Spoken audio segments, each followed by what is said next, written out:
My daughter laughed while I cried over my husband's casket. Not a nervous laugh, not grief breaking in a strange way. A cruel little laugh sharp enough for the front pews to hear. Miguel had been my husband for 41 years. I had held his hand through sickness, fear, and his final breath. But as I touched his coffin and whispered goodbye, Natalie leaned toward her husband and said, "She's really enjoying the widow performance." That was the moment I stopped protecting her, because Natalie still believed she was about to inherit everything. She had no idea her father had already seen the truth. If this story touches something in your heart, please subscribe, and tell me in the comments what you would have done in my place. Also, let me know where you're watching from and what time it is there. I always love knowing who is listening. People always assume cruel families were cruel from the beginning. That isn't true. Some families break apart so slowly you don't hear the crack until the whole foundation gives way beneath your feet. When I met Miguel Ortiz, I was 20 years old and working the front register at a grocery store outside Santa Fe, New Mexico. Miguel came in every Friday evening wearing dusty work boots and carrying the exhaustion of a man trying to build a life with his bare hands. He wasn't handsome in the movie star kind of way. He had rough palms, crooked fingernails from construction work, and laugh lines around his eyes that deepened whenever he smiled. But he looked at me like I mattered. That changes a woman. Back then, Miguel repaired roofs during the day and fixed broken water heaters at night. Some weeks, he barely slept. He used to joke that if hard work could kill a man, he'd already be buried under somebody's driveway. I fell in love with him anyway. No, not anyway. Because of it. We married young, rented a tiny stucco house with peeling paint, and spent years surviving on canned soup, cheap coffee, and stubborn hope. Miguel eventually started his own small business, Ortiz Home Repair and Restoration. At first, it was just Miguel and an old pickup truck that coughed black smoke every time it started. But people trusted him. That was Miguel's gift. If he promised to fix something, he fixed it. If an elderly customer couldn't pay, he quietly charged less. Sometimes, nothing at all. I handled the books from our kitchen table while raising our daughter Natalie. For a long time, I truly believed we had built a beautiful life. Natalie was born during a thunderstorm in July. Miguel cried harder than I did when he held her for the first time. He kept kissing her tiny forehead and whispering, "My little sunrise." That's what he called her for years. Little Sunrise. When Natalie was 5, she used to run to the front door every evening the second she heard Miguel's truck outside. She'd leap into his arms even when he smelled like sawdust and paint thinner. When she was 10, she made him handmade Father's Day cards with crooked glitter letters. When she was 16, she still sat beside him on the couch, watching old Western movies, while he explained how to repair cabinets or install tile. Those memories became dangerous later. Because they made me excuse things I shouldn't have excused. At first, the changes in Natalie were small enough to ignore. She started rolling her eyes when Miguel talked too much about work. Then she complained that our house looked too old-fashioned. Later, she began avoiding family dinners whenever Miguel came home dirty from job sites. I remember one particular night so clearly. Miguel had spent 10 straight hours repairing storm damage on a church roof for almost no money because the congregation couldn't afford contractors after a flood. He came home exhausted, soaked in sweat, carrying flowers he'd bought for me at a gas station. Natalie looked at his work clothes and said, "Dad, you know normal people hire workers to do this stuff, right?" The room went silent. Miguel laughed awkwardly and said, "Well, sweetheart, people like me are the workers." Natalie shrugged. "I just mean successful people don't come home looking like this." I waited for Miguel to get angry. He didn't. He just quietly washed his hands before dinner. That was Miguel. Gentle to a fault. After Natalie graduated college, things became worse in ways harder to explain to outsiders. She didn't scream at us. She didn't disappear completely. She simply treated love like a service we owed her. Whenever she called, she needed something. Money for a car repair, help with rent, advice about credit cards she'd maxed out, a transfer for emergencies that somehow became monthly. Miguel always gave in. Always. Even after she got married to Brandon Hayes and moved into a luxury apartment neither of them could really afford. I used to argue with Miguel late at night after Natalie left. "She's 35 years old," I whispered once while washing dishes. "We're still paying her phone bill." Miguel leaned against the counter with tired eyes. "She's our daughter, Sage. She's using you." "No," he said softly. "She's struggling." That was the difference between us. I saw patterns. Miguel saw possibilities. The hardest part is that Natalie wasn't cruel all the time. That would have made things easier. Sometimes she came over smiling, hugging me, asking about recipes or old family stories. Sometimes she brought Miguel his favorite cinnamon pastries from the bakery downtown. Those moments kept us hopeful, especially Miguel. But even during the good moments, I started noticing something else. Natalie had become obsessed with appearances. She cared about expensive restaurants, designer handbags, luxury vacations, and social media photos that made her life look richer than it really was. One Christmas, Miguel gave her a handcrafted wooden jewelry box he had spent weeks making in the garage. Natalie opened it, forced a smile, and then asked if we still planned to help with the down payment on a larger condo. I watched Miguel's face fall for half a second before he smiled again. That half second haunted me later. Because I realized how often my husband had hidden his heartbreak to protect our daughter from judgment. About 3 years before Miguel died, property values in Santa Fe rose sharply. Our house became worth far more than we ever imagined. Ortiz Home Repair and Restoration had also grown valuable because Miguel owned equipment vehicles and commercial contracts. That was around the time Natalie's questions changed. She stopped asking how we were doing. Instead, she asked things like, "Do you guys have a trust? What happens to the business if Dad retires, whose name is on the house? Have you updated your wills?" At first, I answered casually. I thought she was being responsible.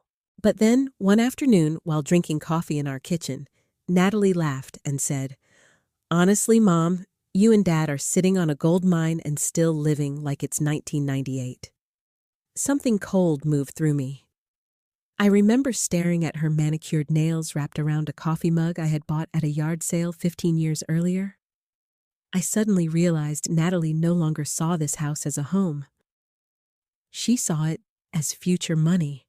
That night, after she left, I sat beside Miguel on the back porch while the desert wind rattled the trees. "She talks about our lives like inventory," I whispered. Miguel stayed quiet for a long time. Then he sighed. "She didn't used to be this way." "No," I said softly. "But she is now." Miguel looked out into the dark yard with pain I didn't fully understand back then. If I had looked closer, maybe I would have realized something important much earlier. My husband already knew our daughter was capable of becoming someone neither of us recognized.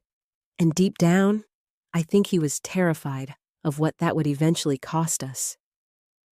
The first time Miguel collapsed, he tried to apologize for it. That's the kind of man my husband was. He had been repairing a porch railing for an elderly couple on the south side of Santa Fe when a sharp pain hit his chest. One of the younger workers called me after Miguel nearly fell from a ladder. I remember driving to the job site with my hands shaking so badly I could barely hold the steering wheel. When I arrived, Miguel was sitting on the back of his truck pretending everything was fine. "I'm okay, Sage," he insisted the second he saw my face.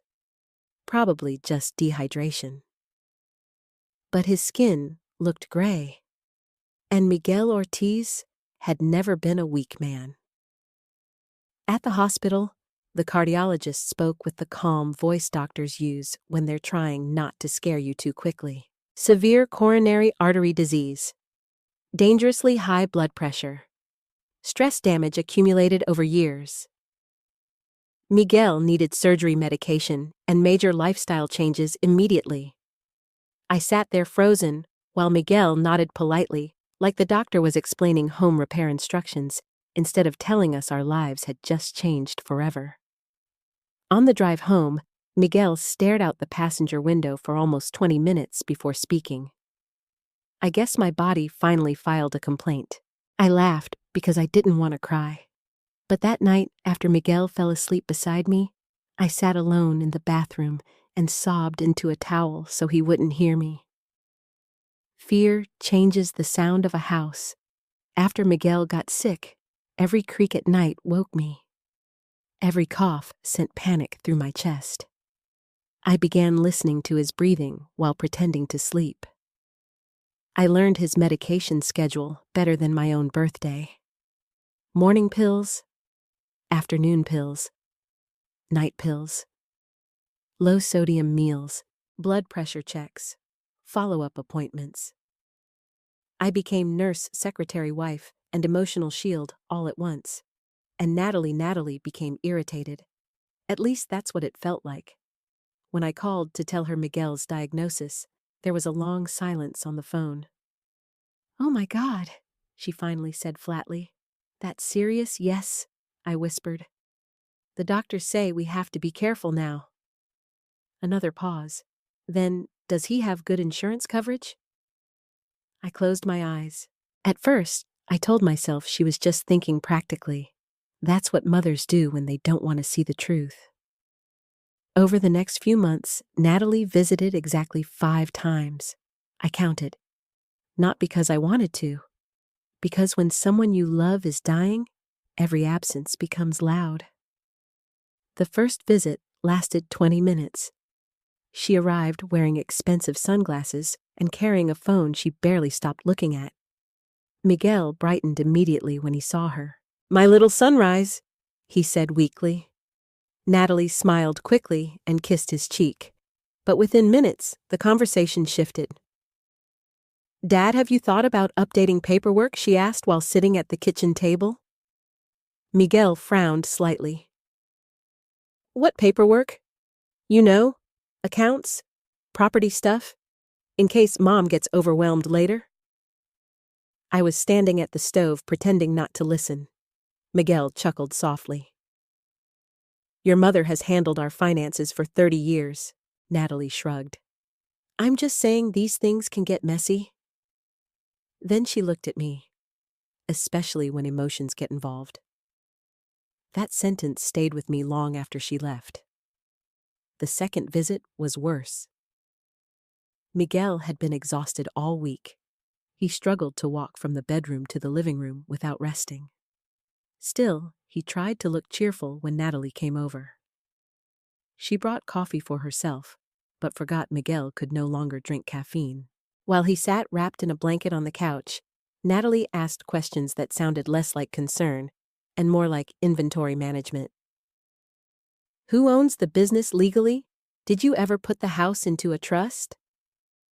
What happens if one of you ends up needing long-term care?" Miguel answered patiently at first. Then I noticed something. Every time Natalie asked about money, her posture sharpened. Every time Miguel talked about his health, her attention drifted. At one point, Miguel quietly admitted he was scared about surgery. Natalie responded by saying, "Well, at least you guys planned ahead financially." I saw pain flash across Miguel's face so quickly, most people would have missed it. But wives notice those things. After she left, I found Miguel sitting alone in the garage staring at old tools hanging on the wall. "You okay?" I asked gently. He nodded too fast. Then after a long silence, he whispered, "Did we raise her wrong?" That question broke something inside me, because I had been asking myself the same thing for years. Still, I defended Natalie. She's stressed, I said weakly. People handle fear differently. Miguel didn't answer. Weeks passed. His condition worsened slowly. He became thinner, quieter. Some nights I woke up and found him sitting in darkness at the kitchen table, unable to sleep. One evening, Natalie called while I was helping Miguel organize medications. I put the phone on speaker because my hands were full. "How's Dad today?" she asked. Miguel smiled faintly. "Still alive." Natalie gave a quick laugh. Then she said something I will never forget. "Well, do the doctors have any timeline yet?" The room went silent. Even the clock on the wall suddenly sounded too loud. Miguel stared down at the table. "What do you mean, timeline?" I asked carefully. "You know," Natalie replied casually. "What to expect, financially and medically. Financially, not emotionally, not spiritually. Financially." Miguel quietly reached over and turned off the speakerphone. He ended the call without another word. That night, he barely touched dinner. Later after midnight, I found him sitting on the edge of the bed holding one of Natalie's childhood drawings. It was a crayon picture of the three of us standing under a bright yellow sun. "Miguel?" I whispered. He looked at the drawing for a long moment before speaking. "I don't know when she stopped loving us." I sat beside him immediately. "She loves you," I insisted. But even as I said it, the words felt thin. Miguel shook his head slowly. "No, Sage. She loves what we can do for her." I wanted to argue. I wanted to protect Natalie. I wanted to believe our daughter was still somewhere underneath all the selfishness. But deep down, fear had already started whispering the truth to me. A few days later, Miguel asked me to drive him downtown. He said he needed to handle business matters. I assumed he meant contracts or tax paperwork. Instead, he asked me to stop outside the office of Samuel Whitaker, our lawyer. Miguel turned to me before getting out of the car. "I won't be long." Something about his voice unsettled me. "What's this about?" I asked. He forced a smile. "Just making sure you're protected." Protected from what I almost asked. But Miguel looked exhausted, and I didn't want to pressure him. So I watched him walk slowly into that office with tired shoulders and a secret I didn't yet understand. When he came back nearly 2 hours later, he looked older somehow, like he had buried something inside himself. On the drive home, he kept staring out the window silently. Finally, I reached over and touched his hand. "Miguel." "What's going on?" He squeezed my fingers gently. Then he said the words that would haunt me later. "I think I waited too long to see the truth about our daughter." There are moments in life when you realize your family has been speaking a language you only pretended not to understand. For me, that moment began with a closed door. It happened on a Thursday afternoon in late October. The air outside carried that dry New Mexico cold that slips under your clothes, no matter how tightly you wrap yourself. Miguel had spent most of the morning asleep in his recliner after another difficult night, and I drove into town to pick up prescriptions from the pharmacy. Before leaving, I kissed his forehead. "You need anything while I'm out?" I asked. Miguel smiled weakly. "A new heart and younger knees." I laughed softly. "I'll see what Walgreens can do." Even sick, he still tried to make me smile. I was gone less than 40 minutes, but when I pulled into the driveway, I noticed Natalie's white SUV parked outside the house. That surprised me immediately. Natalie almost never visited unexpectedly anymore. As I walked toward the front door carrying grocery bags and medication, I heard voices inside. Sharp voices, not conversation, an argument. I froze in the hallway the second I stepped inside. Miguel's office door was shut. Natalie was speaking loudly enough for parts of her sentences to cut through the wood. Stop pretending this family was built on love. My stomach tightened instantly. Miguel's voice came next, strained and exhausted. Lower your voice. No, Natalie snapped. You don't get to hide behind guilt anymore. I should have walked in immediately. Maybe a good mother would have. But something about the fear in Miguel's voice rooted me to the floor. Then Natalie said words that made my blood run cold. What happens when Mom finally finds out silence? Heavy silence. I stood there gripping the pharmacy bag so tightly the plastic handles cut into my fingers. Miguel spoke again, quieter this time. Sage does not deserve this. Oh, please, Natalie scoffed. You should have thought about that years ago. Years ago. My heart started pounding. I couldn't understand what they were talking about, but I suddenly felt like I had walked into the middle of a conversation that began long before I arrived. Then Miguel said something that frightened me even more. You are not using the past to blackmail me anymore. Blackmail. The word hit me like ice water. Before I could process it, footsteps approached the office door. I quickly moved farther into the kitchen just as Natalie emerged. The second she saw me, her entire expression changed. It was so fast, it almost didn't seem human. One moment, she looked furious. The next, she smiled casually. Hey, Mom, she said smoothly. Didn't know you were back? I stared at her. Natalie walked over and kissed my cheek lightly, like nothing had happened. Behind her, Miguel remained seated at his desk, looking pale and drained. His hands were trembling. Natalie was just leaving, he said quickly. I looked from him to her. What's going on? Nothing, Natalie answered immediately. Too immediately. I turned toward Miguel. Miguel? He forced a weak smile. We were just talking. No? People who are just talking do not sound like that. People who are just talking do not look shattered afterward. Natalie grabbed her purse. Well, I should get going. Brandon's waiting? She moved toward the front door, then paused beside me. You should really start thinking long-term, Mom, she said casually. Things are going to change fast around here. Then she left. The door closed. Silence swallowed the house. I slowly walked toward Miguel's office. He looked exhausted. Not physically exhausted, emotionally devastated.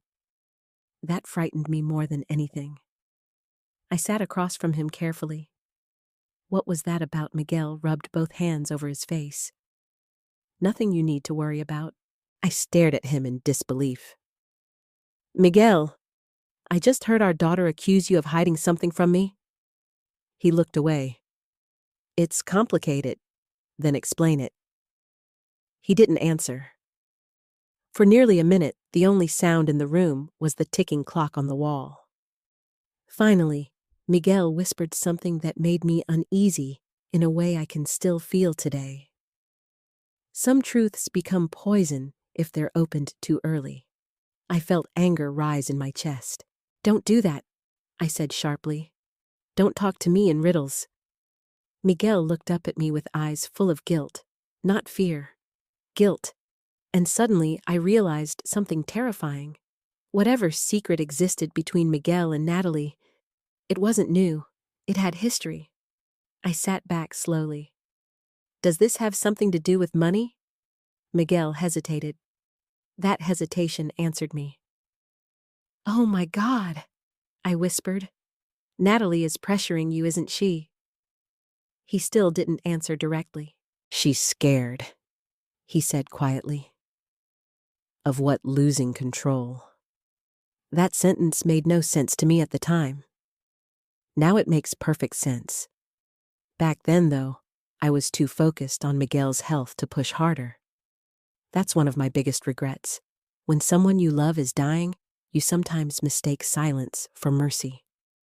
I reached across the desk and held his hand. She's our daughter, I said softly.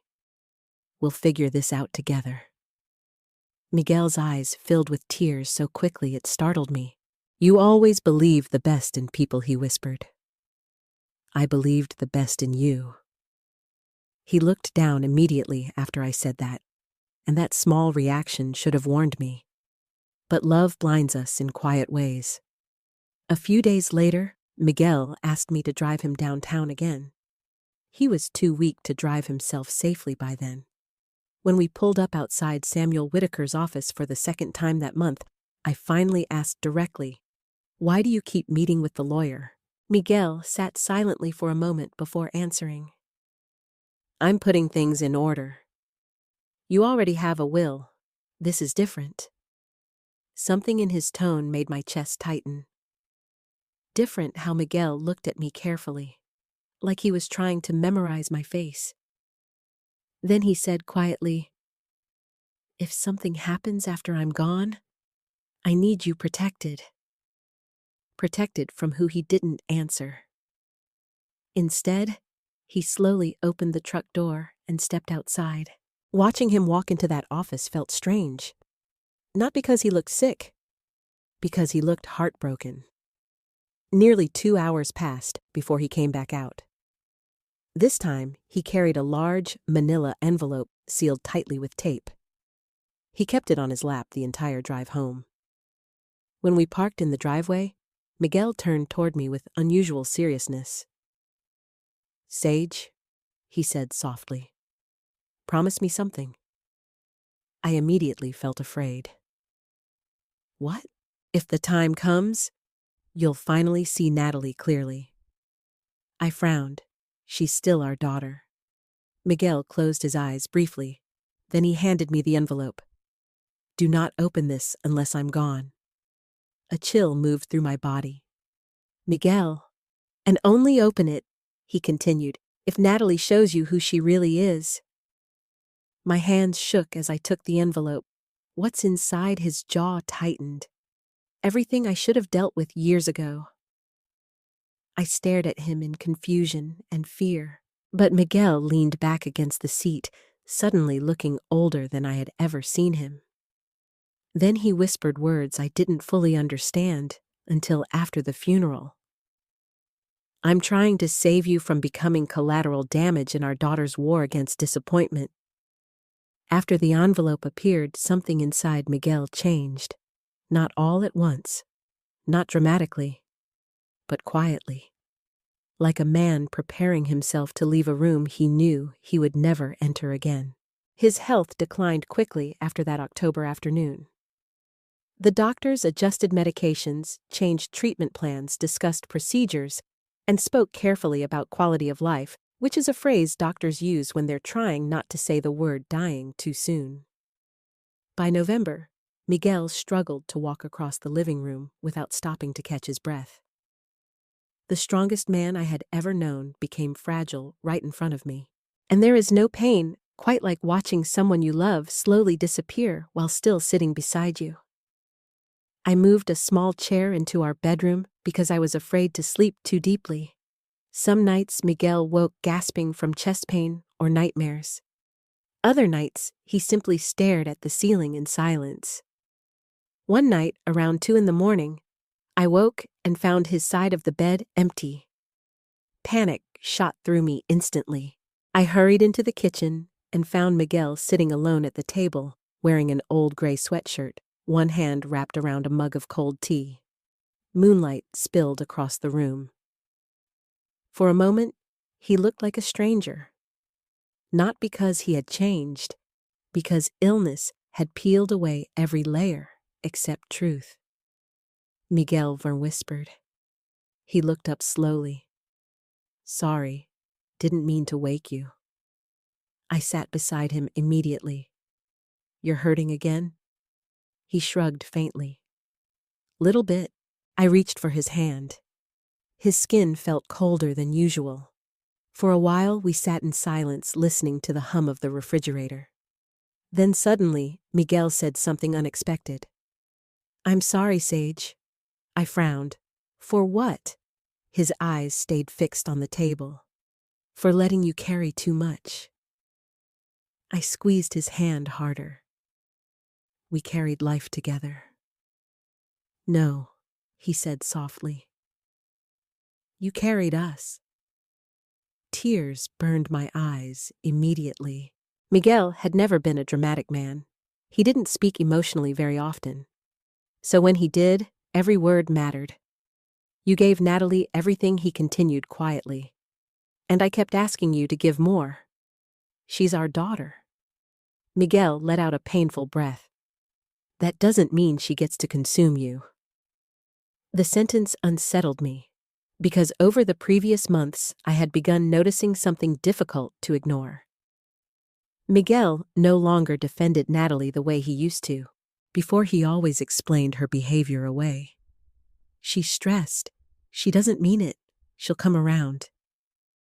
But lately, he looked at Natalie with sadness instead of hope. That terrified me more than his illness. A week later, Natalie called while I was helping Miguel organize medication bottles. I put the phone on speaker so Miguel could hear her voice. Hey, Natalie said quickly. How's Dad doing today? Miguel gave a tired smile. Still stubborn. Well, she replied, that's genetic. For a brief second, things felt normal. Then she asked, so what did the cardiologist say this time? Miguel explained the doctor wanted additional testing and rest. Natalie sighed audibly. That sounds expensive. I blinked. Miguel's expression darkened slightly. We'll manage. I know, Natalie said quickly. I'm just saying you guys should really have everything organized. You know how ugly probate can get.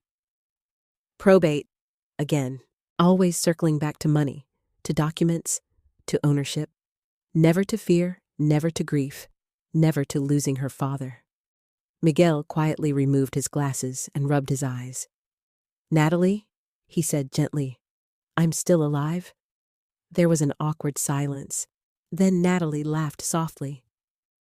I know, Dad. I'm just trying to be practical. Practical. That word became her shield for everything cruel. After the call ended, Miguel sat silently for a long time. Finally, he whispered, she talks about my death like a business transition. I didn't know how to answer him. Because he was right. The hardest part was that I still loved my daughter despite everything. Mothers are strange that way. Even when your child hurts you, your heart keeps reaching for the version of them that once needed you completely.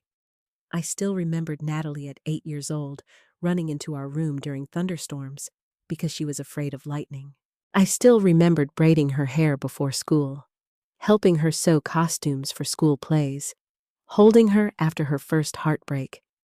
How do you stop loving someone who once called you mommy with tears in their eyes? You don't. You just learn that love and trust are not always the same thing. A few days before Thanksgiving, Miguel had another serious episode. His chest pain became so severe, I nearly called an ambulance. He gripped the kitchen counter so hard, his knuckles turned white. I helped him sit down while trying not to panic. After almost an hour, the pain eased enough for him to breathe normally again. But afterward, Miguel looked defeated. Not physically, spiritually. That evening, he asked me to bring the envelope from our bedroom closet. The same envelope Samuel Whitaker had prepared. I handed it to him carefully. Miguel rested it on his lap without opening it. You still haven't told me what's inside? I said quietly. He stared at the sealed paper for a long time. Protection, he finally answered. From Natalie, his jaw tightened. From what Natalie might become after I'm gone. Hearing him say it out loud made my stomach twist. You really think she'd hurt me? Miguel looked at me with unbearable sadness. I think disappointment and entitlement can turn people into strangers. I sat beside him slowly. She's still our child. I know. She's lost. I know. Then why does this feel like you're preparing for war?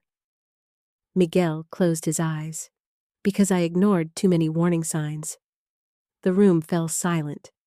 Then very quietly, Miguel admitted something that shook me. She's been pressuring me for over a year. I stared at him. What he nodded weakly. At first, it sounded harmless. Questions about wills, property, the business. He swallowed hard. Then she started pushing harder. My chest tightened painfully.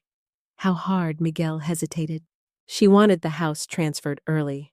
I felt physically sick. What she said, it would make things easier financially. That's insane.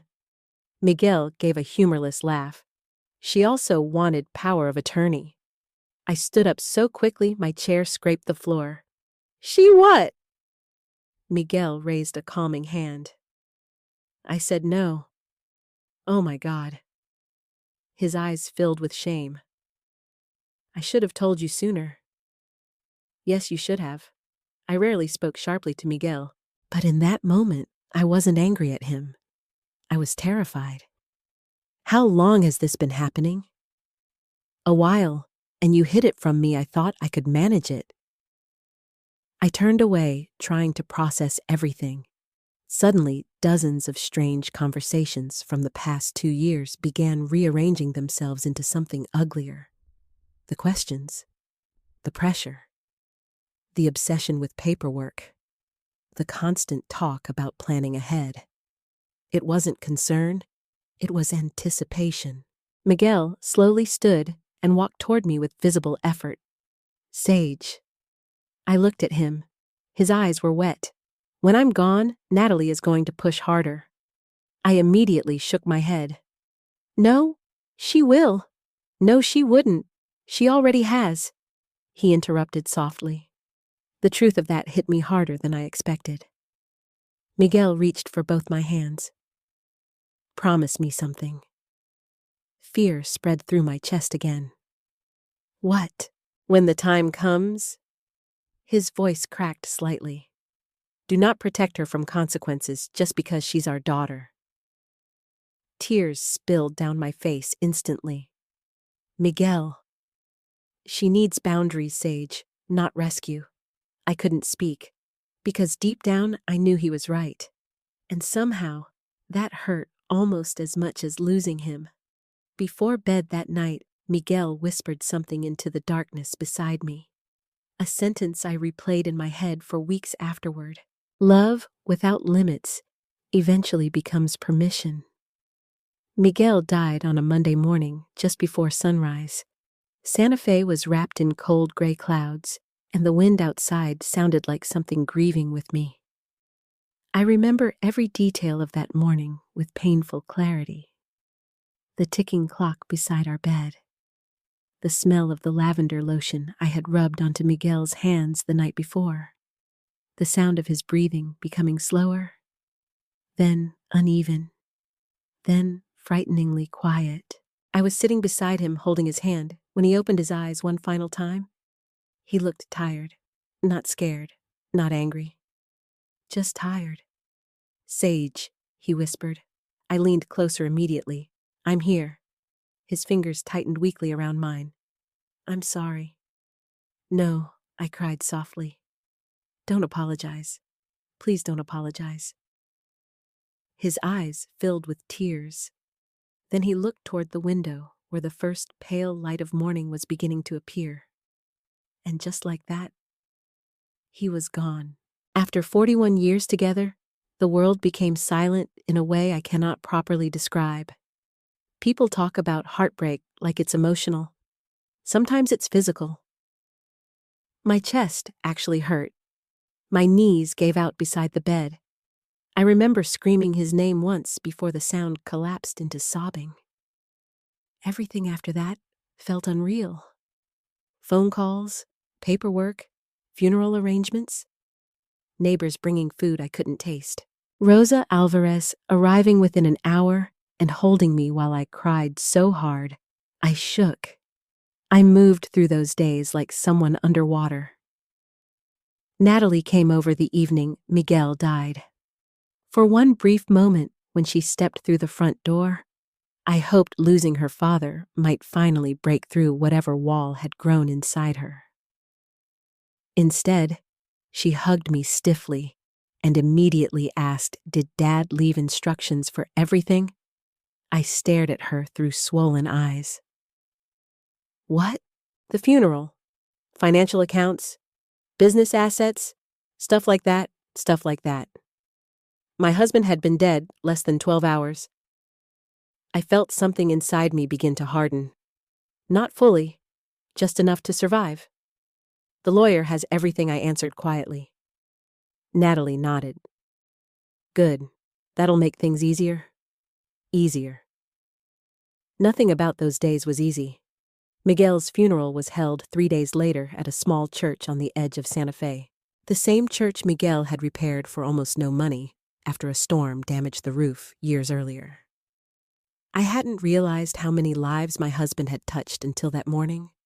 People filled every pew. Old customers, construction workers, widows Miguel had helped for free, families whose homes he repaired after floods and fires. One man drove nearly 4 hours just to tell me Miguel once fixed his mother's wheelchair ramp without charging a cent. Over and over I heard the same sentence: Miguel was one of the good ones. And he was. God, he was. Rosa stayed beside me the entire morning because she knew I could barely stand without trembling. Mrs. Evelyn Brooks sat in the front pew, clutching tissues in wrinkled hands. She cried harder than some blood relatives. Natalie arrived 20 minutes late. I heard her heels before I saw her. Sharp clicks against the church floor. She walked in wearing an expensive black coat, flawless makeup, and oversized sunglasses despite the cloudy weather. Beside her, Brandon looked uncomfortable and exhausted. Natalie glanced around the church with visible surprise at the crowd. "I didn't realize this many people would come," she muttered quietly. I said nothing. She leaned closer. "Who even are half these people?" "People your father helped," I answered. Natalie removed her sunglasses slowly. "Well, this is a lot." There was irritation in her voice, not grief.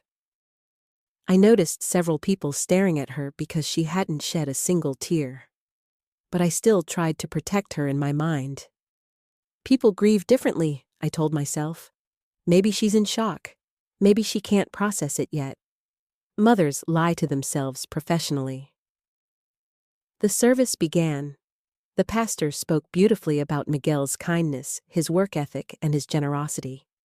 He called Miguel a man who repaired more than houses. That nearly broke me. As memories filled the church, I kept seeing flashes of our life together. Miguel teaching Natalie to ride a bicycle. Miguel dancing with me in the kitchen while dinner burned. Miguel falling asleep in his recliner after long workdays. Miguel laughing so hard he cried during old movies. 41 years. 41 years reduced to flowers, prayers, and a wooden casket at the front of a church. Near the end of the service, people were invited to say goodbye privately before the burial. My legs barely carried me forward. I walked toward Miguel's casket, feeling like every step was pulling me farther away from the life I understood. The church had grown completely quiet. I reached the front slowly. Then I saw him. Still. Peaceful. Gone. A sound escaped me before I could stop it. Not elegant grief. Not movie grief. Real grief. Ugly grief. I placed my trembling hand against the polished wood and whispered, "I don't know how to do this without you." My entire body shook, and that's when I heard it, a laugh. Soft, sharp, cruel. At first, I honestly thought I imagined it. Then I heard Natalie whisper behind me, "She's really enjoying the widow performance." A few people gasped quietly. Someone near the back muttered, "Jesus Christ." I turned around slowly. Natalie stood beside Brandon with the faintest smirk on her face. Brandon looked horrified. What Natalie whispered defensively when she realized people heard her. "She's being dramatic. Dramatic." The word echoed inside my skull. For one suspended moment, the church disappeared around me. No flowers, no pastor, no mourners. Only my daughter standing there while her father lay dead 10 feet away. And suddenly, every warning Miguel gave me rushed back all at once. "She talks about my death like business. She's pressuring me." Do not protect her from consequences. If Natalie shows you who she really is. This was it. This was the moment.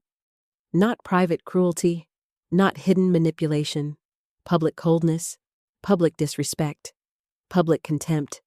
Toward me, toward her father, toward death itself. I stared at Natalie for several long seconds. She crossed her arms defensively. What she snapped quietly. "Everyone's acting like I committed murder."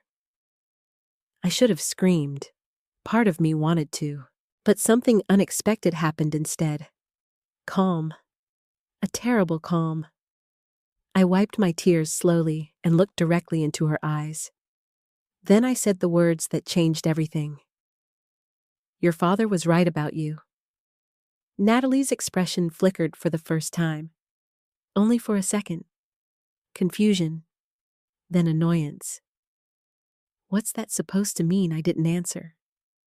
Because suddenly I understood why Miguel left the envelope. Why he waited. Why he made me promise. He wasn't trying to punish Natalie. He was trying to protect me from the woman our daughter had become. The rest of the funeral passed in a blur. People avoided Natalie afterward. Mrs. Brooks openly refused to speak to her. Rosa looked furious enough to slap someone. Brandon barely touched his wife the entire afternoon. And Natalie. She acted irritated. Irritated, as though everyone else had ruined an event that was supposed to go differently for her. That night, after the house finally emptied, and silence settled over everything Miguel had ever touched, I sat alone in our bedroom staring at the closet. At the top shelf rested the envelope Miguel gave me weeks earlier.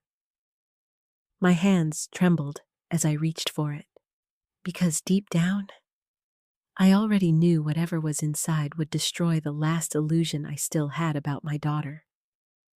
The house felt haunted after the funeral, not by ghosts, by absence. Miguel's coffee mug still sat beside the sink with the faint stain from his last cup. His work jacket hung near the back door, where he always left it after job sites. His reading glasses remained on the nightstand beside our bed, exactly where he placed them 2 nights before he died. 41 years of marriage leaves fingerprints on everything. And suddenly, every room in that house carried the shape of someone who would never walk through it again. I barely slept the night after the funeral. Every time I closed my eyes, I heard Natalie's voice again. She's really enjoying the widow performance. The cruelty of it replayed in my mind like broken glass. Around midnight, I finally stood from the couch and walked slowly into our bedroom. The closet door creaked softly as I opened it. On the top shelf rested the envelope Miguel had given me weeks earlier. My hands trembled as I reached for it. I carried it downstairs and sat at the kitchen table where Miguel and I had spent decades drinking coffee, arguing gently about bills, laughing over old memories, and planning futures that now no longer existed. For several minutes, I simply stared at the envelope. I think part of me still hoped opening it would somehow explain everything away. That there would be some misunderstanding, some hidden reason for Natalie's behavior, some answer that would hurt less than the truth already forming inside me. Finally, I broke the seal. Inside were several documents carefully organized. A handwritten letter from Miguel, copies of legal paperwork, notes from Samuel Whitaker, and a smaller folder labeled "For Sage if Natalie crosses the line." My chest tightened immediately. I unfolded Miguel's letter first. His handwriting looked weaker than usual, shakier from illness, but unmistakably his. My beautiful Sage. If you are reading this, then two things have happened. First, I am gone. Second, Natalie finally showed you the side of herself I spent too long trying to deny. I covered my mouth as tears blurred the page. I kept reading. You spent our entire marriage protecting people you loved. Especially me. Especially Natalie. But love without boundaries becomes permission, and I allowed too much for too long. Because I was afraid of losing our daughter. I need you to understand something before you read the rest. None of this is your fault. Natalie did not become selfish because you failed as a mother. I cried harder after reading that sentence than I had at the funeral, because some secret part of me had already started blaming myself. Miguel's letter continued for several pages. He described conversations Natalie and I never knew about.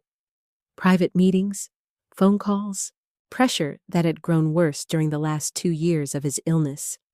According to Miguel, Natalie repeatedly pushed him to transfer assets into her name before his death.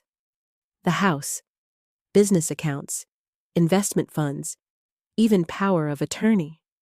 At first, Miguel refused gently, then firmly, then angrily. But Natalie kept pushing. One paragraph made me physically ill. 3 months ago, Natalie told me it would be irresponsible to leave you in control of major financial decisions after I died, because grief would make you emotionally unstable. I stopped breathing for a moment. Emotionally unstable. My own daughter had tried convincing my dying husband I couldn't be trusted with my own life. Then came the worst part. Miguel wrote that Natalie once threatened to expose old family secrets if he didn't cooperate financially. But he didn't explain the secret itself. Not yet. Instead, he wrote, "You deserve the full truth, Sage. But first, you need protection." I set the letter down for a moment because my hands were shaking too badly to hold it. Protection. That word again. I wiped my face and opened the legal documents next. At the top was a revised version of Miguel's will. My eyes moved slowly across the pages. Everything had changed. The house belonged fully to me. All retirement accounts transferred directly to me. I retained complete control over the remaining business assets and savings. But Natalie's inheritance had conditions. Strict conditions. The majority of her inheritance had been placed inside a conditional trust overseen by Samuel Whitaker. To access the funds, Natalie would need to meet behavioral requirements established by Miguel. I reread the pages twice because I couldn't believe what I was seeing.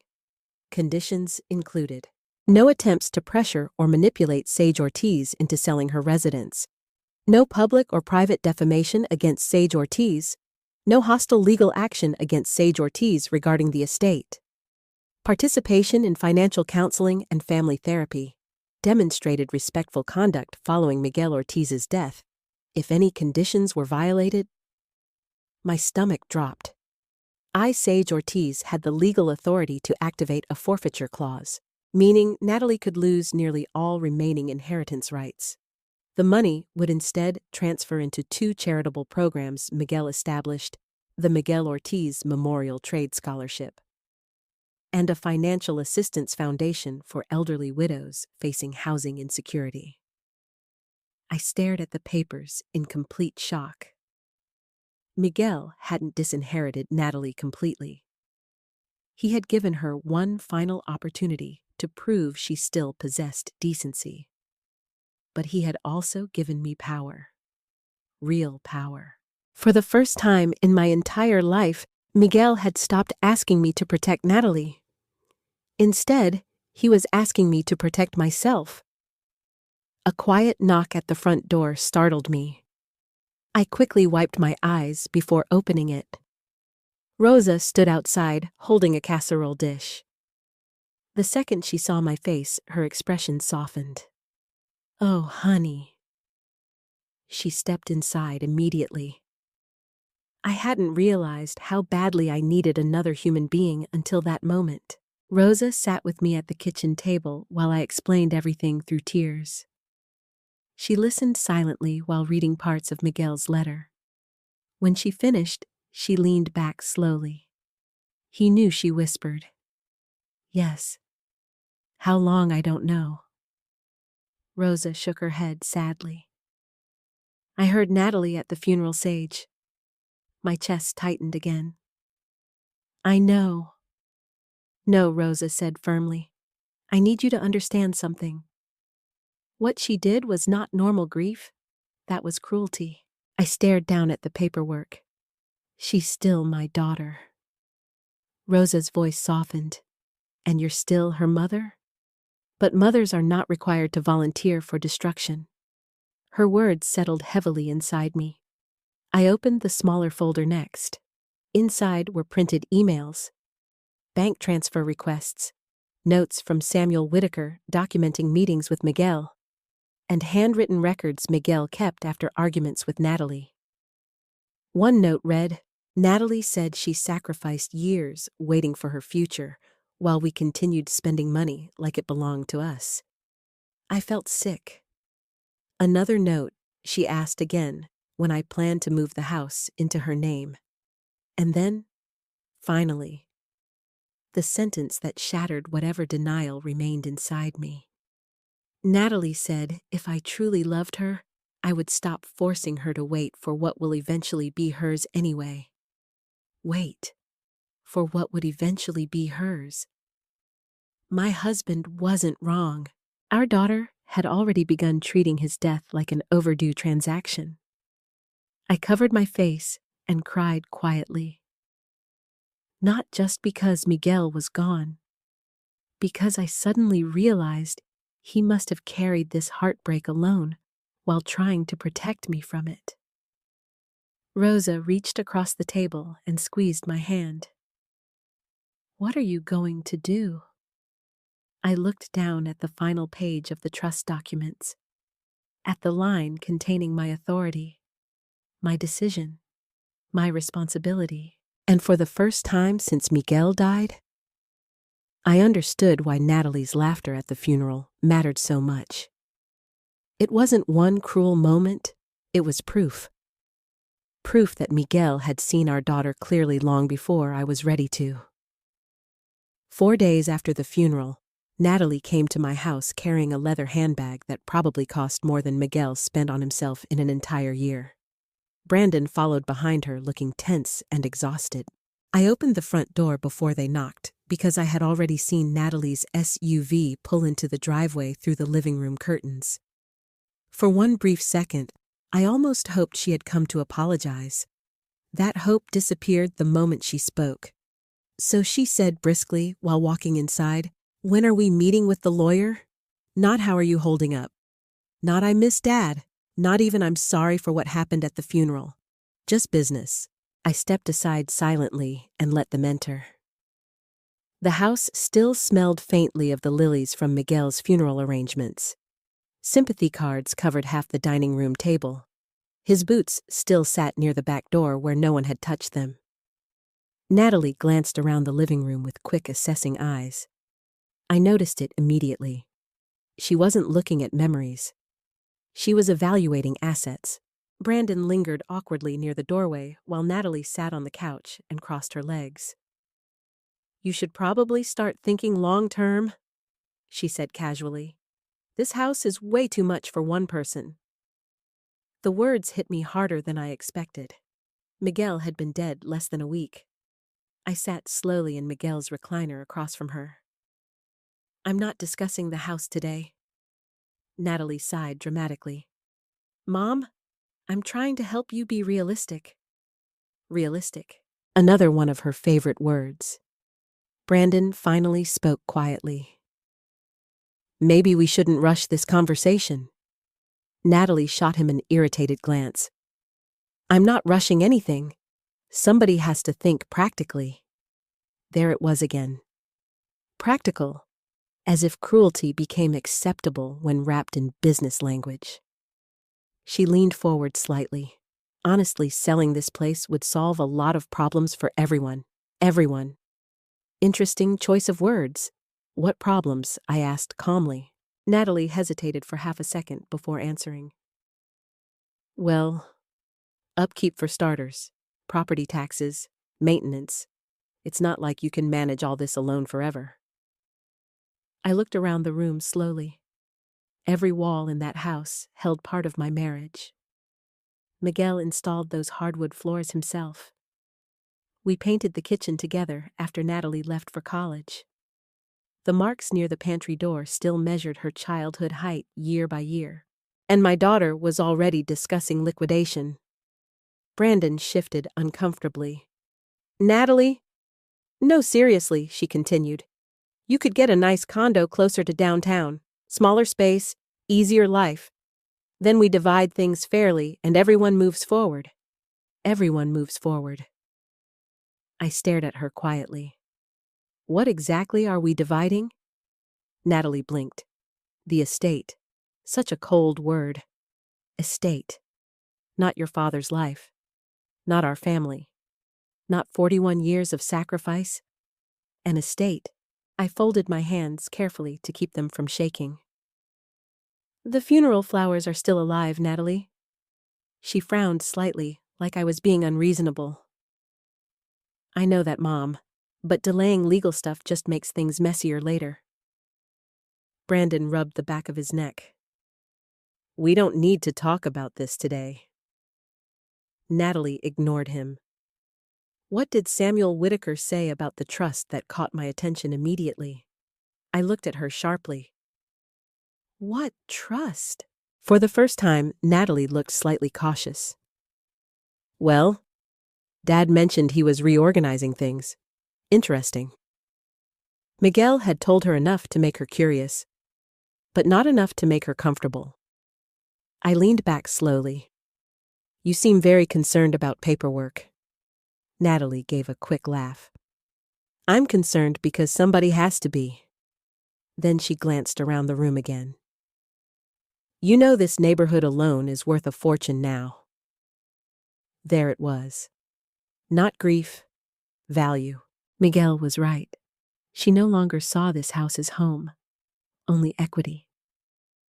I suddenly remembered one of the notes Miguel left behind. She talks about our lives like future inventory.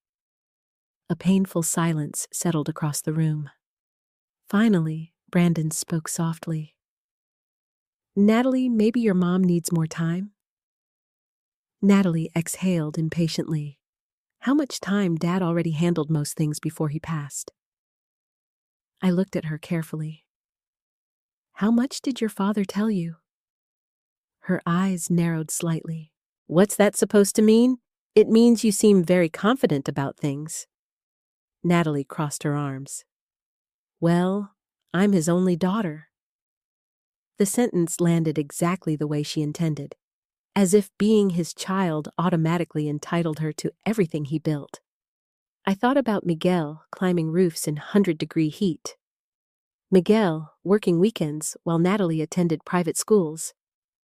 Miguel missing meals to pay her tuition bills. And now his daughter sat in his living room discussing inheritance percentages before his side of the bed had even gone cold. Something inside me shifted quietly. Not rage, clarity. I stood slowly. Would either of you like coffee? Brandon nodded politely.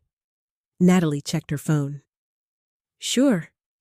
As I prepared coffee in the kitchen, I overheard Brandon speaking quietly to her. You're pushing too hard. Natalie whispered back sharply. No, I'm trying to prevent her from making emotional decisions. Emotional decisions. I almost laughed at the irony.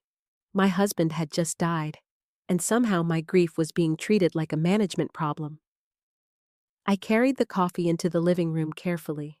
Natalie accepted hers without even thanking me. Then she asked the question she had clearly been building toward the entire visit. So when's the meeting with Samuel? I sat down slowly. Friday morning. Her posture visibly straightened. What time? 10. Good, she said quickly, because Brandon and I need clarity about what happens next. Need clarity. Need. Everything with Natalie had become about need. I looked directly at her. Your father hasn't even been buried a full week. For the first time, a flash of irritation crossed her face openly. And pretending money doesn't exist won't change reality. No, I said quietly. But pretending grief doesn't exist changes people. That shut her up briefly. Brandon stared into his coffee cup. Natalie looked away first. Then suddenly she smiled again. That polished social smile she used whenever she wanted control back. Mom, she said gently, I know this is emotional for you, but Dad would have wanted us united. The manipulation in that sentence was so transparent, I almost admired it, using Miguel's memory to pressure me, just like she had pressured him. I wondered how many times my husband sat in this same room, listening to versions of these conversations, while carrying the secret weight of what Natalie had become. The thought broke my heart all over again. Before leaving, Natalie walked into the hallway and paused near Miguel's workshop door. You know, she said casually, once everything settles, you probably won't need to keep all this old equipment. I stared at her. Those tools were Miguel's life. His hands had worn down the wooden handles over decades. Some of those tools were older than Natalie herself. But to her, just more things to remove. More obstacles between her and whatever future she imagined inheriting. Brandon finally looked embarrassed enough to intervene. Natalie, come on. She rolled her eyes slightly. What I'm trying to help her plan? No, she was trying to plan my surrender. At the front door, Natalie paused again. Then she said something that chilled me completely. At least Dad made sure things were organized before he died. Not before he passed. Before he died. Cold. Clinical. Transactional. I suddenly remembered the exact sound of her laughter at the funeral. And for the first time in my life. I looked at my daughter and felt afraid of how little grief existed inside her. As their SUV disappeared down the street, I closed the front door slowly and leaned against it. Then I walked into Miguel's workshop. The smell of sawdust and engine oil still lingered in the air. I sat alone in the silence, surrounded by the tools my husband once held in tired, honest hands. And deep down, I realized Friday's meeting at Samuel Whitaker's office was not going to unite this family. It was going to expose it. Samuel Whitaker's office smelled like leather old paper and expensive coffee. The kind of place where lives quietly changed behind polished wooden doors. I arrived 15 minutes early because I barely slept the night before. My stomach had been twisted into knots since waking up. Part of me wanted to cancel everything and crawl back into bed beside the ghost of the life I used to have. But another part of me, the part Miguel had been trying to strengthen before he died, knew I had to face the truth fully now. Samuel greeted me personally when I entered. Sage, he said, gently shaking my hand with both of his. I'm very sorry about Miguel. The kindness in his voice nearly broke me. Thank you. Samuel had been Miguel's attorney for over 20 years. He was in his late 60s, silver-haired, careful with words, and painfully observant. The kind of man who noticed things people wished they could hide. He guided me into the conference room. A long mahogany table sat in the center beneath soft lighting. Folders were already organized neatly in front of each chair. Legal order waiting for emotional chaos. Natalie and Brandon arrived 7 minutes later. I heard Natalie's heels before I saw her again. Sharp, precise, confident. She entered the room carrying herself like someone expecting confirmation, not surprise. Sorry we're late, she said casually while sitting down. Traffic was insane. Brandon quietly apologized behind her, looking uncomfortable already. Samuel nodded politely. No problem. Shall we begin? Natalie leaned back immediately. Yes, please. Too eager. Far too eager. Samuel folded his hands together. Before we discuss asset distribution, I want to state for the record that Miguel Ortiz updated his estate planning documents while fully mentally competent and under independent legal counsel. Natalie's smile tightened slightly. Of course. Samuel glanced briefly toward me before continuing. Miguel made several revisions approximately 3 months before his death. 3 months. Right after the arguments. Right after the pressure intensified. Samuel opened the primary folder. As outlined here, the marital residence located in Santa Fe transfers entirely to Sage Ortiz. Natalie blinked once, then smiled again. Okay, clearly not worried yet. Samuel continued. All retirement accounts, primary savings accounts, and jointly held investments transfer directly to Sage Ortiz as surviving spouse. Natalie shifted slightly in her chair. Right. But what about Dad's business assets? Samuel calmly turned another page. Remaining business assets and liquidation authority also transferred to Sage Ortiz. That finally changed her expression. Wait, she interrupted. All of it. Samuel looked up evenly. Yes. Natalie gave a short laugh. That doesn't make sense. My hands tightened quietly in my lap. Samuel's voice remained steady. Miguel's instructions were very clear. Natalie crossed her arms. So Mom gets literally everything. No, Samuel corrected gently. You are also a beneficiary of the estate. Her posture relaxed immediately. There it is, I thought. Relief? Not grief? Not emotion? Financial relief? Samuel continued reading. A conditional trust has been established in Natalie Ortiz's name. Conditional, Natalie repeated sharply. Yes. Her eyes narrowed. What does that mean exactly? Samuel adjusted his glasses carefully. It means the majority of your inheritance is being held within a supervised trust structure, governed by specific behavioral and legal conditions established by your father. Silence filled the room. Brandon slowly looked toward Natalie. Natalie laughed once in disbelief. You're kidding. Samuel did not react. The trust provides an initial disbursement of $100,000. Natalie immediately frowned. That's it. I actually saw Brandon's eyes widen slightly at her response. $100,000. And her first reaction was disappointment. Samuel continued calmly. The remaining assets allocated to the trust remain protected pending compliance with outlined conditions. Natalie leaned forward aggressively now.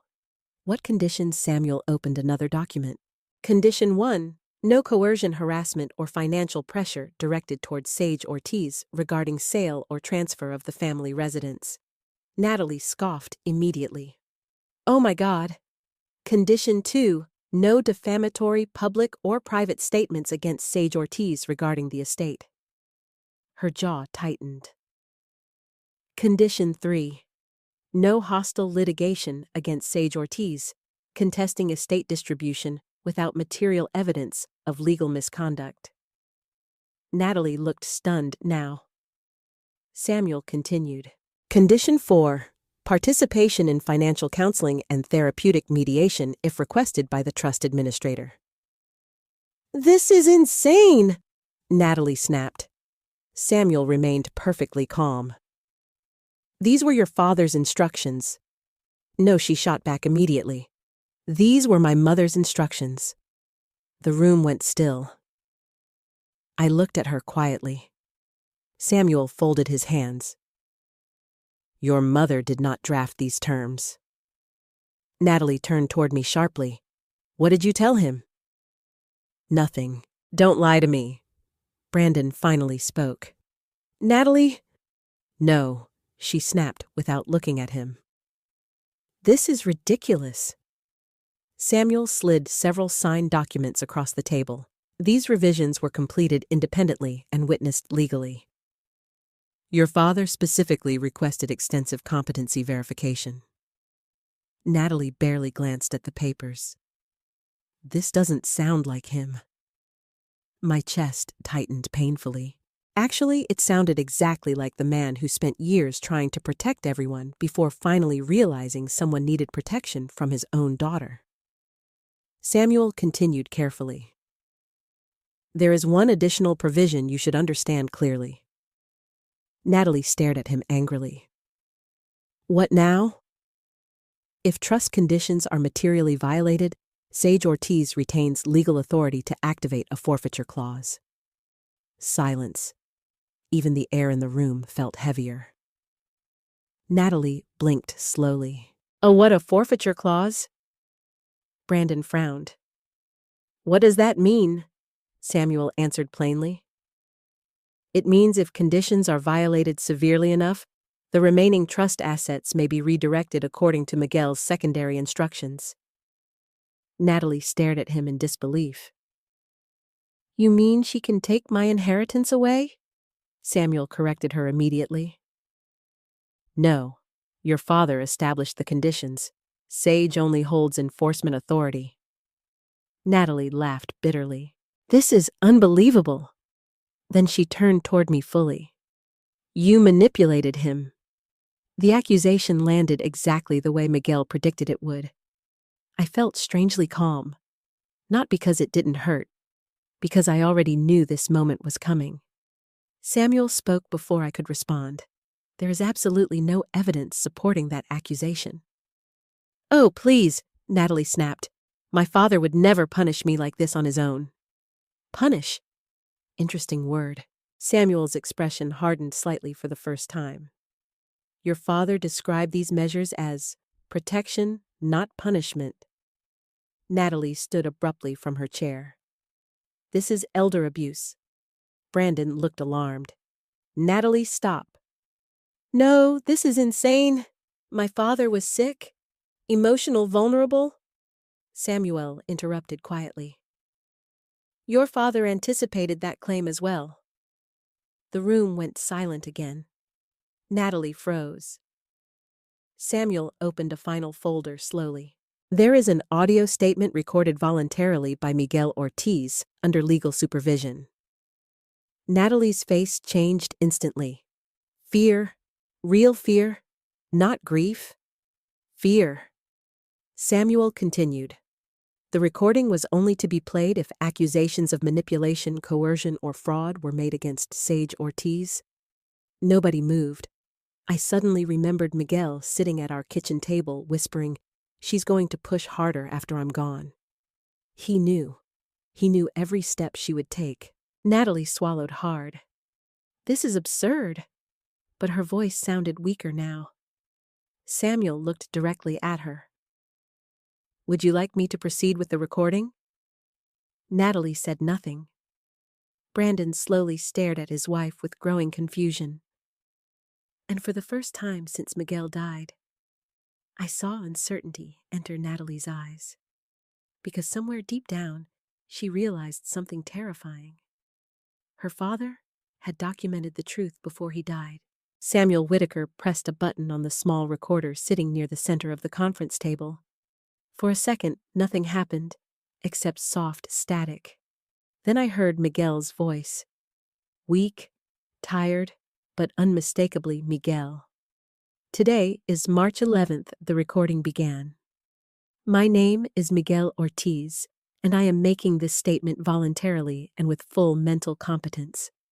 The sound of his voice hit me like a physical blow. I covered my mouth immediately. Across the table, Natalie went completely still.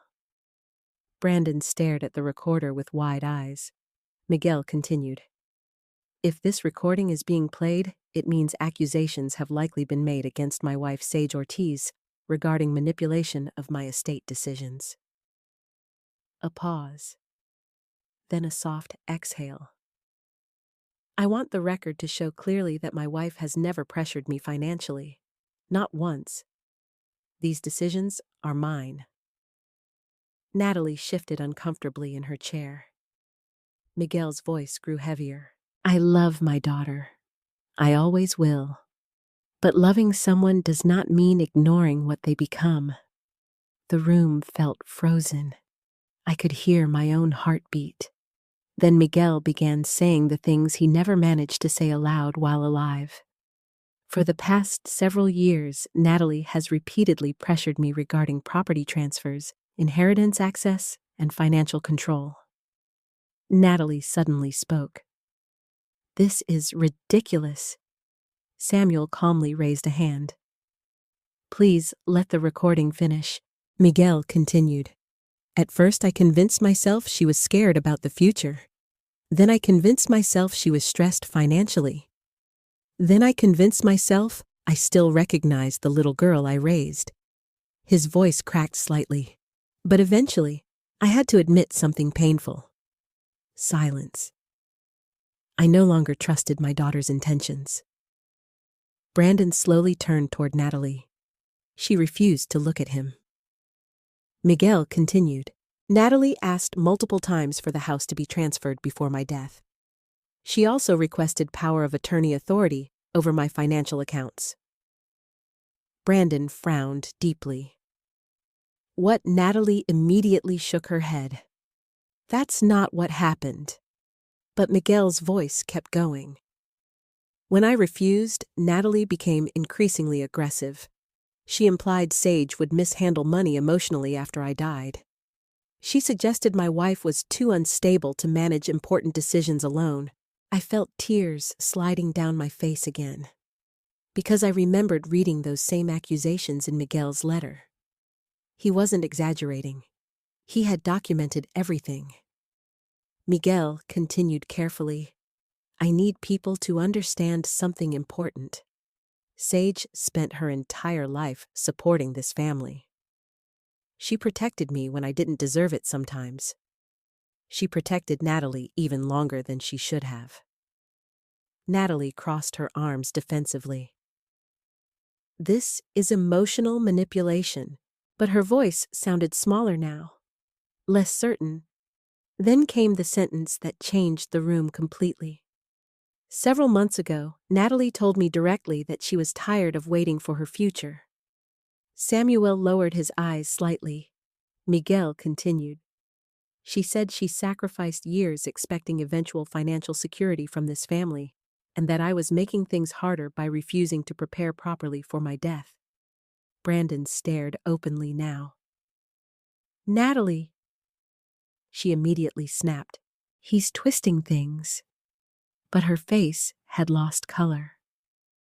Miguel's breathing sounded rougher on the recording now. There was a moment where it seemed like he might stop speaking entirely. Then his voice returned quieter than before. The hardest part is that I still love her. That broke me. Not because of Natalie, because even after everything, Miguel still sounded heartbroken instead of angry. She's my daughter, he whispered. I remember teaching her to ride a bike. I remember carrying her to bed when she fell asleep on the couch. I remember believing kindness alone could shape a person. Another pause. Then I failed to recognize when love became permission. I closed my eyes. That sentence again. Love became permission. Miguel had been trying to tell me this for months. The recording continued. I need it understood clearly that my estate decisions are not revenge. They are boundaries. Natalie laughed bitterly under her breath. Oh my God. Samuel ignored her. Miguel's voice strengthened slightly. I do not want Sage bullied, manipulated, pressured, or emotionally destroyed after my death. My chest tightened painfully, because he knew exactly what would happen once he was gone. Then came the moment that finally shattered Brandon completely. Miguel said quietly, 1 week before this recording, Natalie told me it might be easier for everyone if my suffering ended sooner. The room exploded. That is not what I said, Natalie shouted instantly. Brandon jerked toward her. You said what? Natalie stood abruptly. He's twisting the conversation. Samuel's voice remained calm but firm. Sit down, Natalie. No, Miguel's recording continued anyway. She said she hated watching this drag on, and that sometimes people hold on too long because they're afraid to let go financially.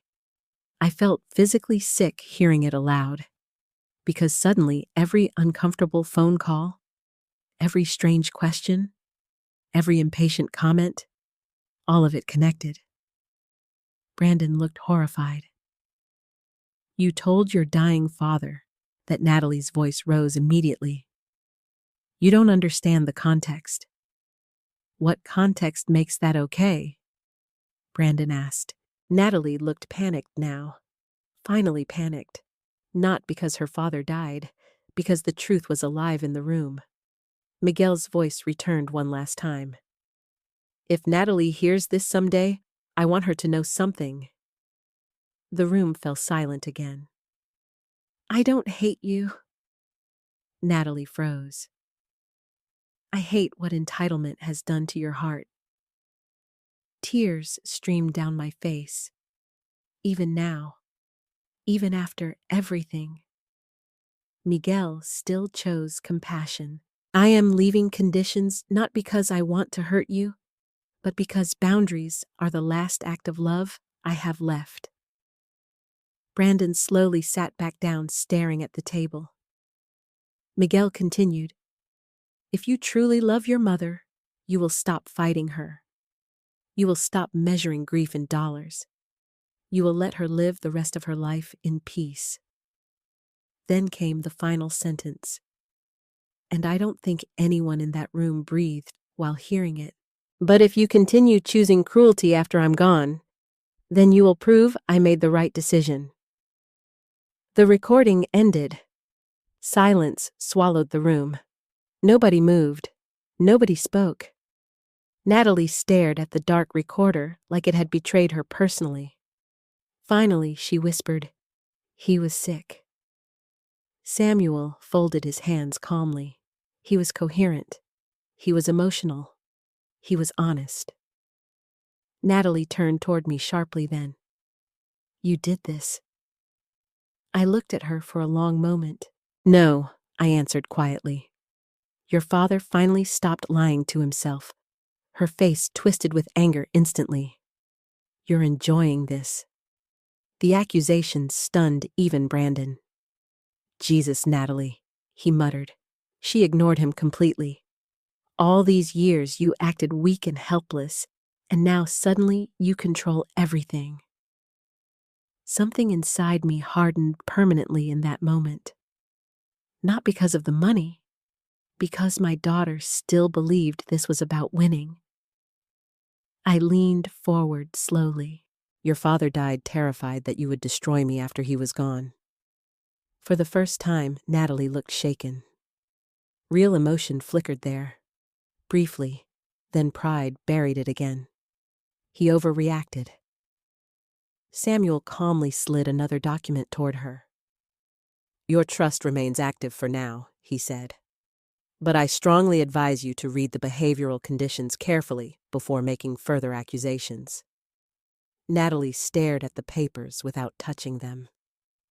Brandon looked exhausted.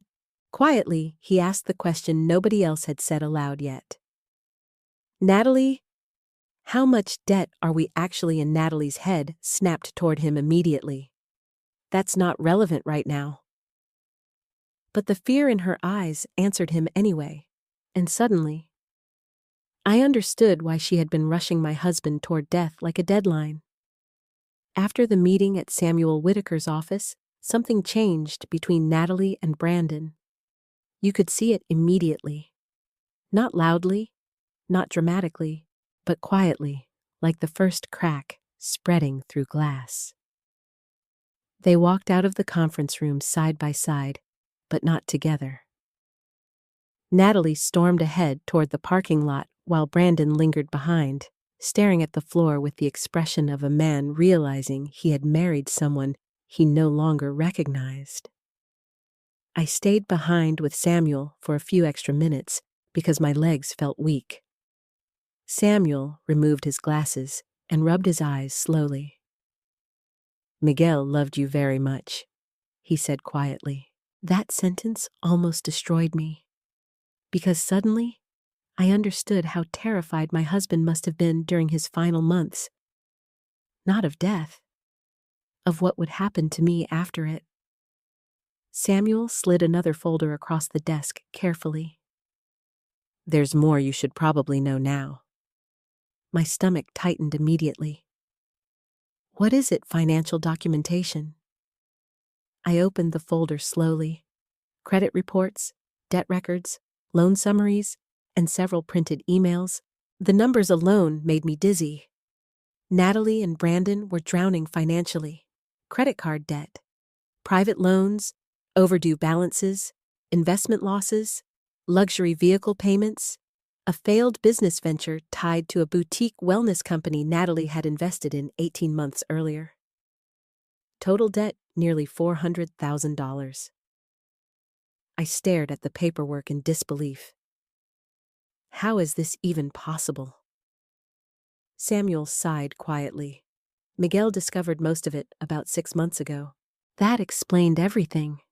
The pressure, the impatience, the obsession with inheritance. Natalie wasn't just greedy. She was desperate. She promised lenders she would have access to significant family assets soon," Samuel added carefully. A cold feeling spread through my chest. She already counted the inheritance as hers. Samuel gave me a sad look. Yes. I sat there silently trying to process it all. Miguel had died knowing his daughter viewed his death as financial rescue. No parent deserves that heartbreak. Samuel handed me another printed document. This was sent accidentally to Miguel's email by a real estate broker. I looked down. The message read, "Once your father passes, we can move quickly on listing the Santa Fe property if your mother agrees, or if ownership transfers allow alternative handling." My hands started shaking. The date on the email was 3 weeks before Miguel died. 3 weeks. Natalie had been discussing the sale of my home while her father was still alive. I felt physically ill. Samuel spoke gently. Miguel never responded to the broker, but he saved everything. I closed my eyes. For the first time since the funeral, anger finally pushed through the grief. Not explosive anger. Worse. The quiet kind. The kind built from betrayal. When I got home later that afternoon, the house felt different. Not emptier. Clearer. Like Miguel's absence had removed the final illusion protecting me from reality.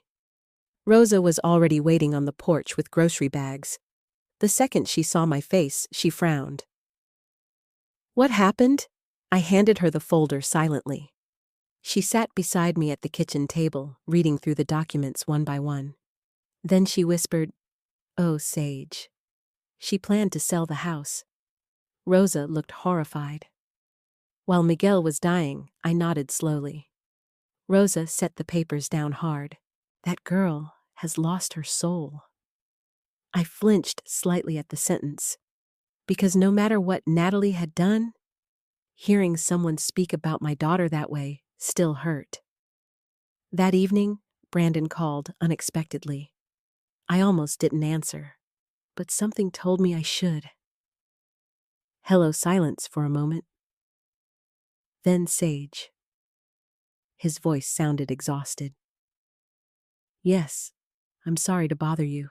You're not bothering me." Another silence.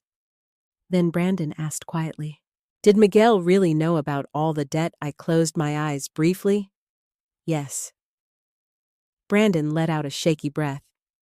"She told me her parents were helping voluntarily." My heart sank. "How much did you know?" Not everything, he admitted. I knew about the investment losses. I didn't know she'd borrowed more money afterward. I could hear movement in the background, like he was pacing. She told me inheritance planning was normal. She said Miguel wanted to help us get stable before retirement. Retirement. The word nearly made me laugh bitterly. Miguel never even got retirement. He worked until his heart failed. Brandon spoke again, quieter now. She really laughed at the funeral, didn't she? The question hurt more than I expected. Yes. Long silence. Then I wanted to believe people were exaggerating. They weren't.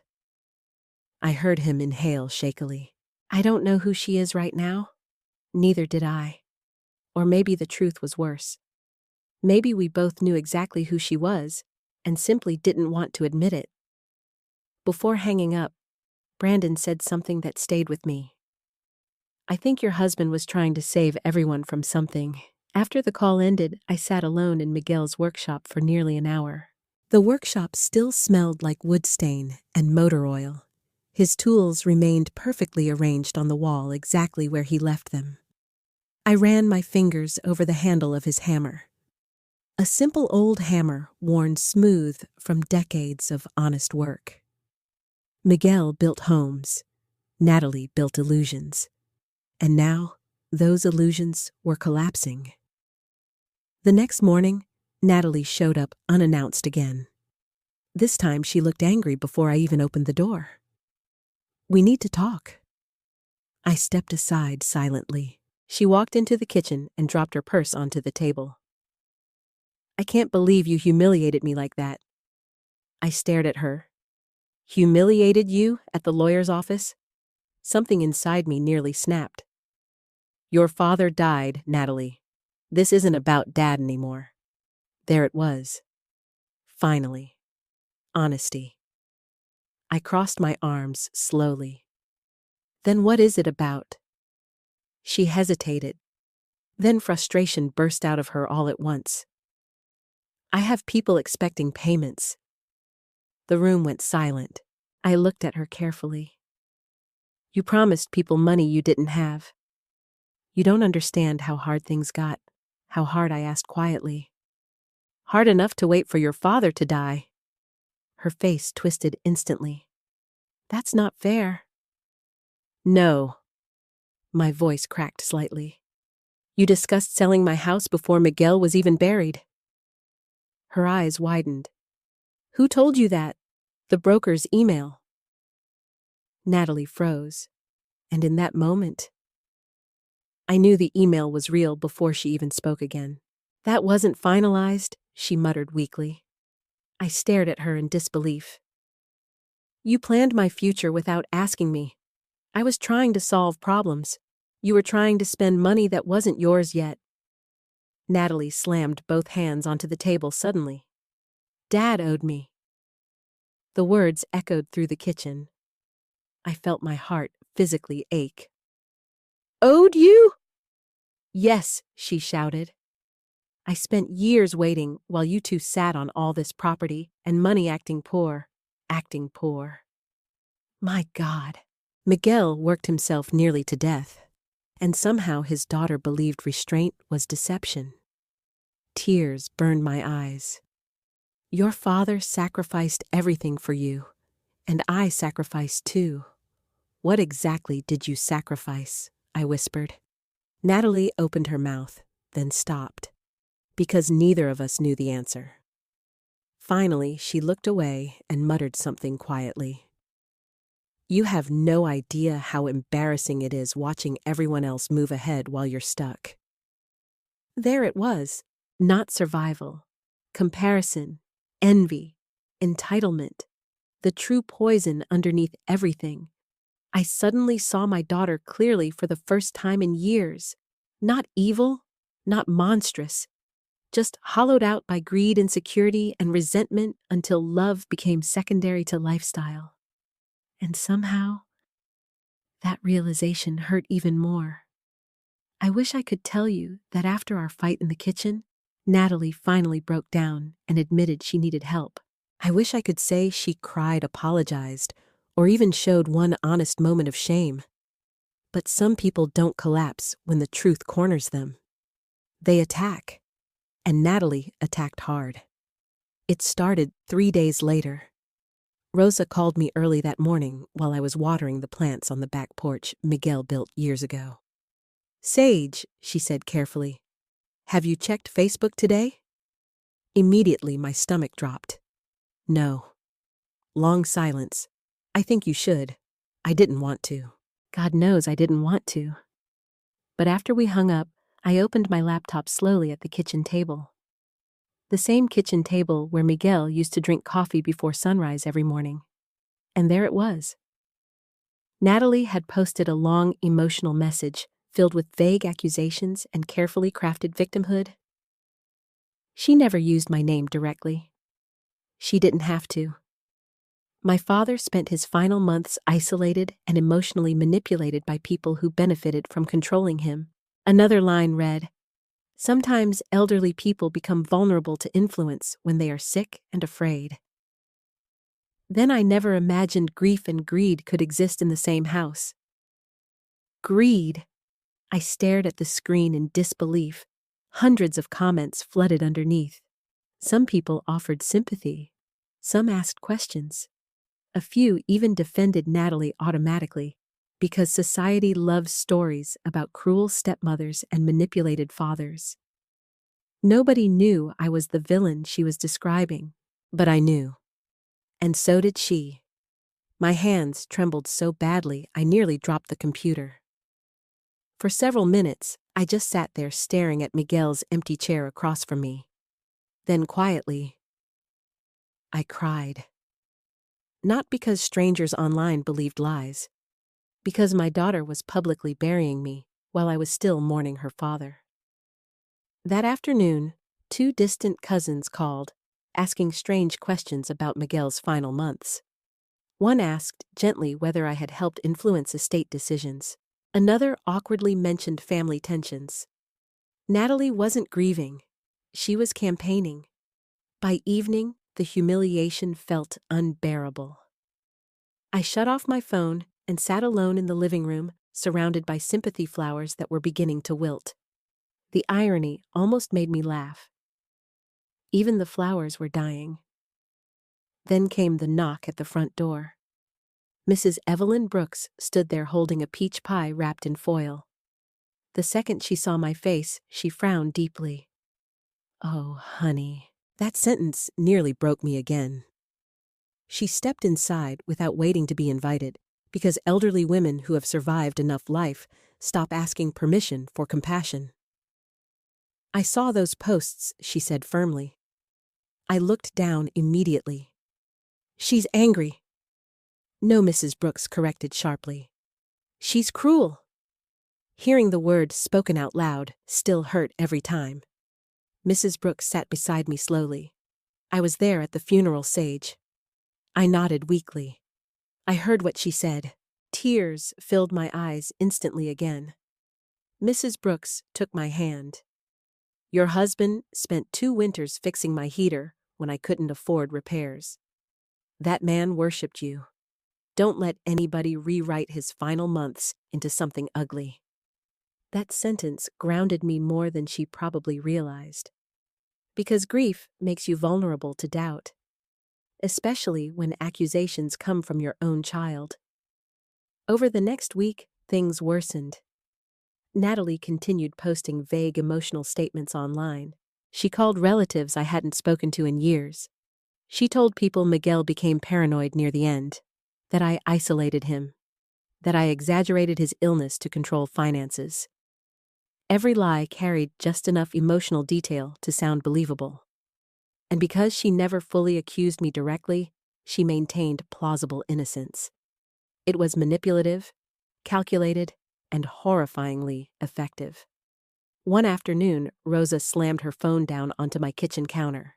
"That's it," she snapped. "I'm done being quiet. What happened?" "She told people you manipulated Miguel because you were jealous of her relationship with him." I stared at her. Jealous, I almost laughed from disbelief. Miguel was my husband, the love of my life, the father of my child. And now our daughter was rewriting our entire family into a competition that never existed. That evening, Samuel Whitaker called. "Sage," he said carefully, "I think you should come into the office tomorrow." His tone told me this wasn't routine. The next morning, I sat across from him in the same conference room where Miguel's recording had shattered what remained of our family. Samuel slid several printed screenshots toward me. Natalie's social media posts, text messages forwarded by relatives, emails, statements, all documented. Samuel folded his hands calmly. "She's violating multiple trust conditions now." I stared down at the papers silently. "She's grieving badly?" I whispered weakly. Samuel gave me a long look. "Sage, grief does not usually organize defamation campaigns." The truth of that settled heavily inside me. He continued carefully. "She has now publicly implied financial exploitation, questioned Miguel's mental competence, and suggested fraudulent estate manipulation." I closed my eyes briefly. "This is my daughter." "I know." Samuel's voice softened slightly. Miguel anticipated this possibility. Of course he did, because he had seen her clearly long before I could. Samuel opened another folder. "There's something else." Inside were written statements from witnesses at the funeral. Mrs. Brooks, Rosa, 2 former employees from Miguel's company, all confirming Natalie publicly mocked me during the service. I felt sick reading the words typed neatly on legal paper. She's really enjoying the widow performance. Documented, preserved, real. Samuel looked at me carefully. "You now have full legal grounds to activate the forfeiture clause." My heart immediately began pounding. The clause. The final line? The irreversible decision. If activated, Natalie would lose access to nearly all remaining trust assets. The money would transfer permanently into Miguel's charitable foundations. I stared at the paperwork for a very long time. "I don't know if I can do that." Samuel nodded slowly, like he expected the answer. "You still love her. She's my child. And Miguel was your husband." The room fell silent. Samuel leaned forward slightly. "Sage, your husband spent his final months terrified that Natalie would emotionally destroy you after his death." Tears burned behind my eyes again. "He didn't want revenge," Samuel continued softly. "He wanted boundaries." Boundaries. I thought about that word all night. Boundaries. Not punishment, not hatred, protection. But every time I imagined activating the clause, I saw Natalie at 5 years old sitting on Miguel's shoulders, laughing during the county fair. I saw her graduation, her wedding day, the tiny baby girl who used to crawl into our bed during thunderstorms. How do mothers separate memory from reality? How do we accept that the child we loved may no longer exist in the form we remember? Late that night, unable to sleep, I reopened Miguel's envelope again. Most of the contents I had already read. But tucked deep inside the folder, I found something I hadn't noticed before. A second sealed letter. Smaller. Thinner. On the front, written in Miguel's shaky handwriting, were 4 words, "For Natalie, final chance." My breath caught instantly. A final chance. Even after everything. Miguel still couldn't stop being her father. And suddenly, I realized something. Before I decided whether to destroy my daughter's inheritance, I needed to know whether there was still any humanity left inside her at all. I stared at the sealed letter for nearly an hour before opening it. For Natalie, final chance. Even after everything she had done, Miguel still believed there was a chance. That was who my husband was until the very end. A man who kept leaving doors unlocked for people who had already walked away.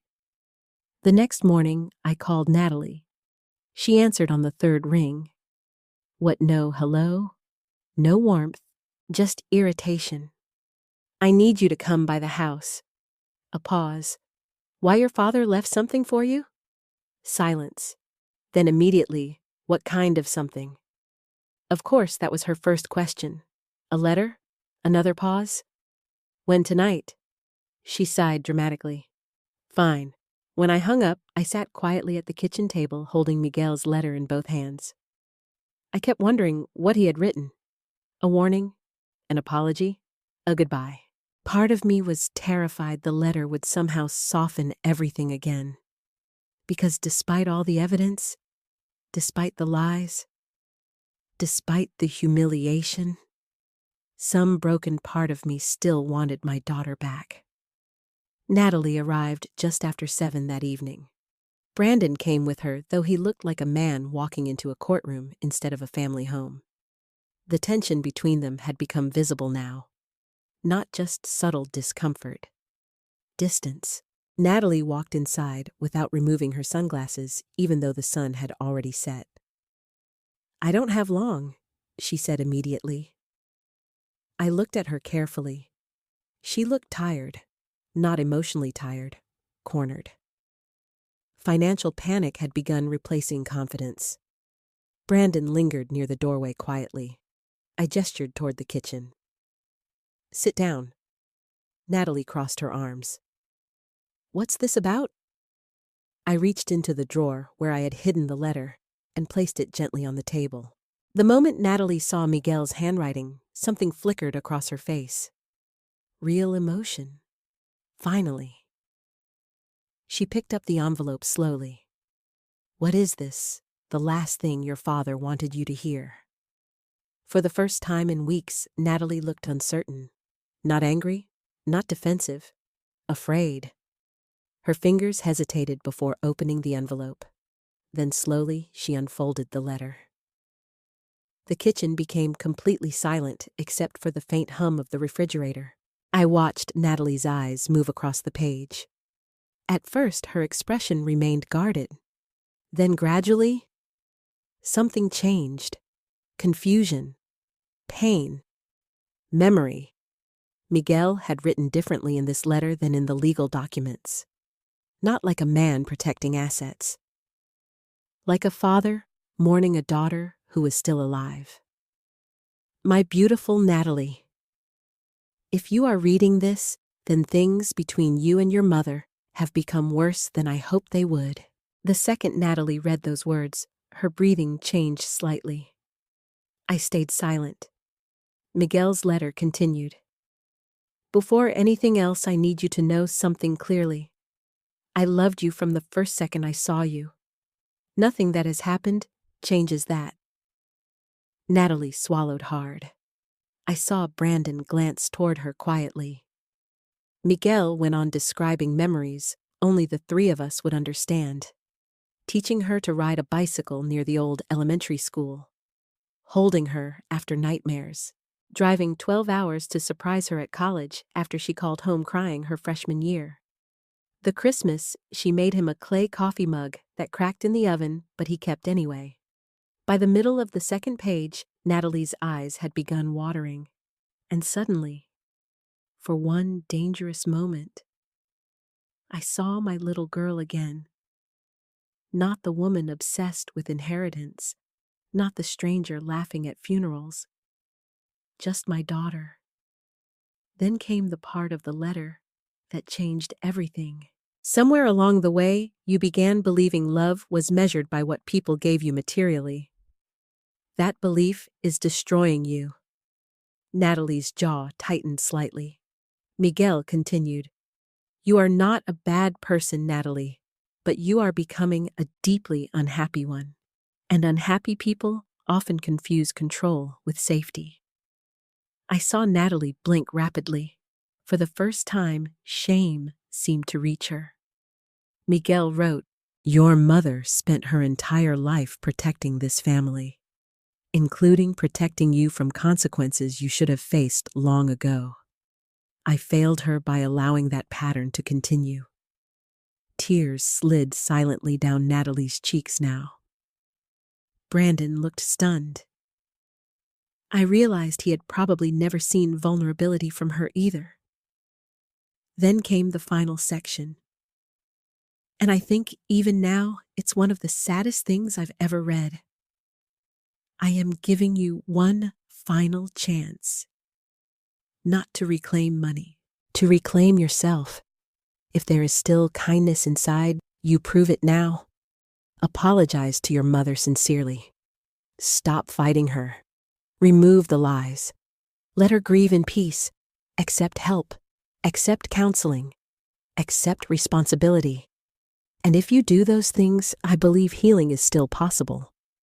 But if you continue choosing pride over love, then I will know I failed to teach you what truly matters in this life. The room remained silent after Natalie finished reading. She stared at the last page for a very long time. I honestly thought she might finally break. And God help me.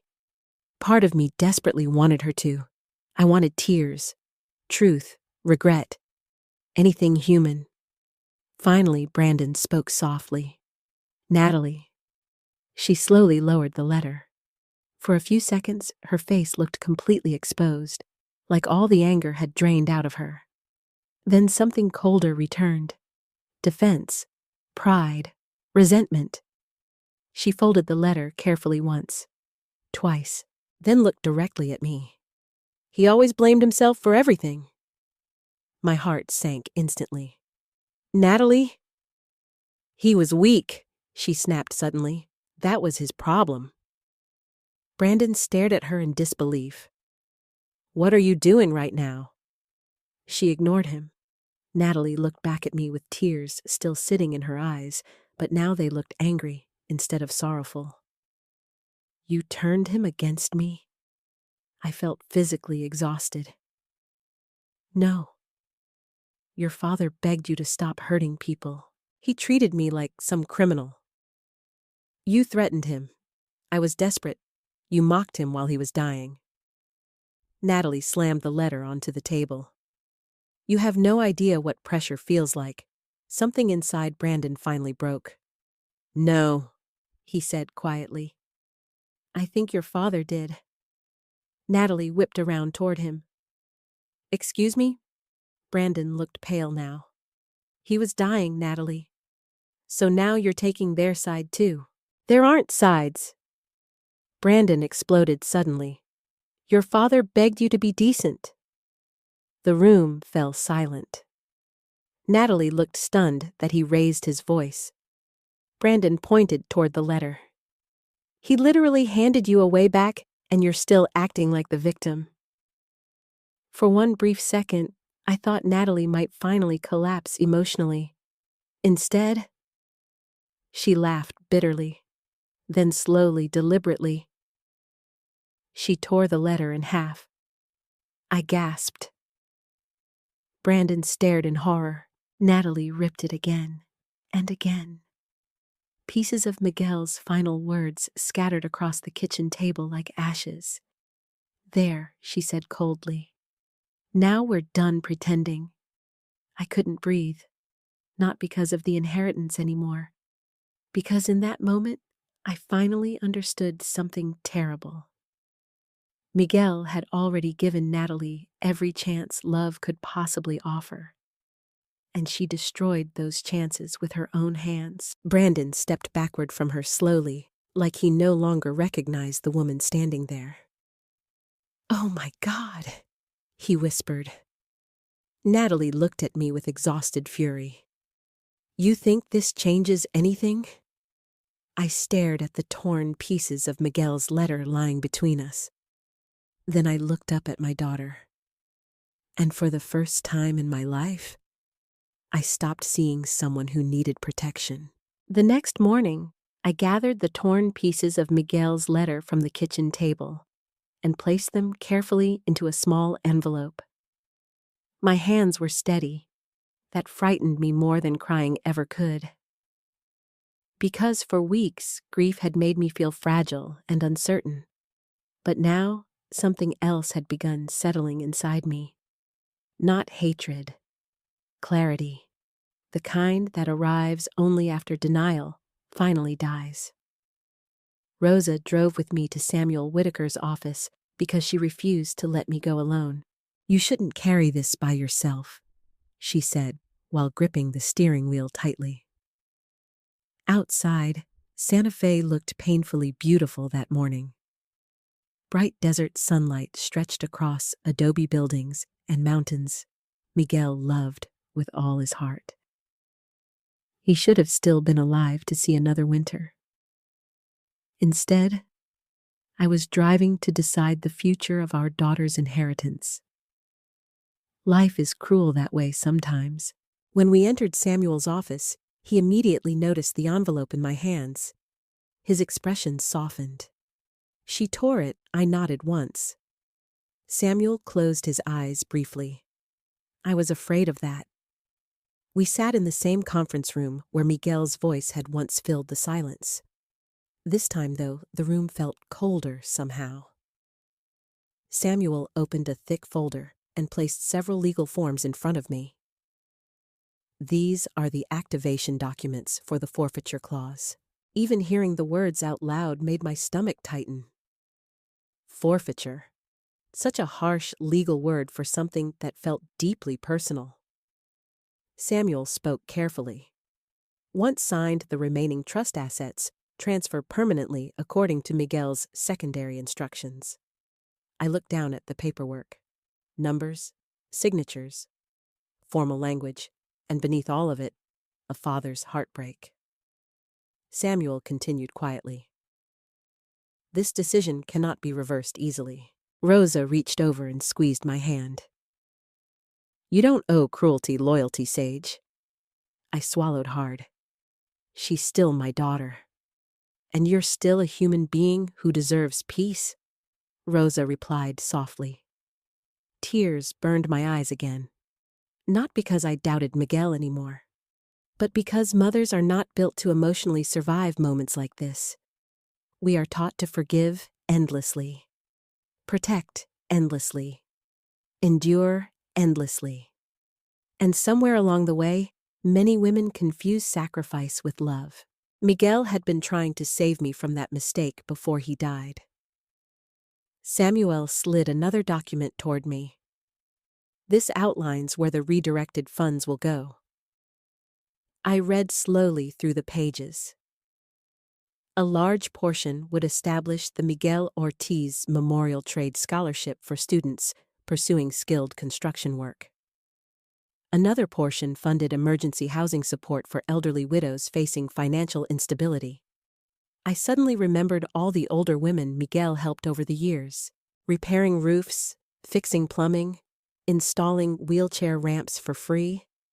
He always worried about older women living alone after losing husbands. People forget about widows too quickly, he used to say. Now, even his money would continue protecting them.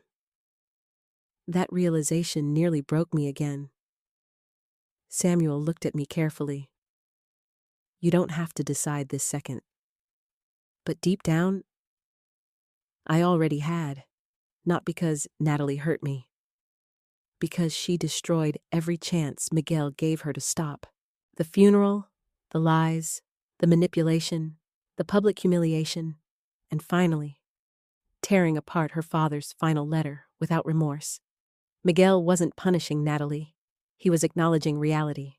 Slowly, I picked up the pen. My hand trembled only once. Then I signed, Sage Ortiz. The moment the ink touched paper, something inside me cracked open. Not relief, grief. A different kind of grief. The grief of finally accepting that love alone cannot save someone determined to destroy themselves. Samuel quietly signed as witness. It's done, he said gently. I nodded silently. At that exact moment, the conference room door burst open. Natalie stormed inside. Her face looked pale and frantic. Behind her, Brandon followed, looking exhausted. You can't do this, Natalie shouted immediately. Samuel stood calmly. You were informed this meeting was occurring. Natalie ignored him completely and stared directly at me. You're seriously taking everything away from me? Everything! That word echoed strangely, because she still didn't understand. She had never lost everything. Miguel had. His health, his peace, his belief in his own daughter. I looked at her quietly. Your father gave you chance after chance. You manipulated him. No, I answered softly. You exhausted him. Natalie laughed bitterly. Oh my God, listen to yourself. Her eyes moved to the signed documents on the table. Then panic flooded her face completely. You already signed, nobody answered? Natalie's breathing became uneven. You can't leave me with nothing, Samuel corrected calmly. You are not left with nothing? The initial trust distribution remains active. $100,000 is nothing. Rosa actually flinched at the sentence. Nothing. $100,000 was nothing to her. I suddenly remembered all the years Miguel worked through pain to provide stability for our family. All the sacrifices, all the overtime. And somehow his daughter believed generosity was an insult because it wasn't infinite. Brandon finally spoke quietly. Natalie. Stop. She whipped toward him. No, you don't understand. I understand more now than I ever wanted to. His voice sounded hollow. Natalie looked back at me desperately now. You're ruining my life. The sentence hit me strangely, because for the first time, I saw fear underneath her anger. Real fear, not fear of losing family, fear of losing lifestyle. I stood slowly. No, Natalie, I said quietly. Your choices are ruining your life. She shook her head violently. You're supposed to help me, I already did. For years. You're my mother. Yes, I whispered. And I loved you enough to keep rescuing you from consequences. Tears filled her eyes suddenly. For one brief second, I saw genuine emotion again. Then rage swallowed it. So that's it, she snapped. You care more about strangers than your own daughter. I looked down at the scholarship documents. No, I answered softly. Your father cared about people who still understood gratitude. Natalie stared at me like she no longer recognized me. Maybe she didn't. Because for the first time in my life, I was refusing to collapse under guilt. Samuel cleared his throat gently. There is one additional matter. Natalie looked exhausted now. What Samuel slid another smaller document toward her.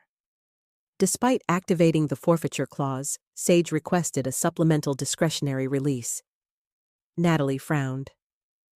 What does that mean? I answered quietly.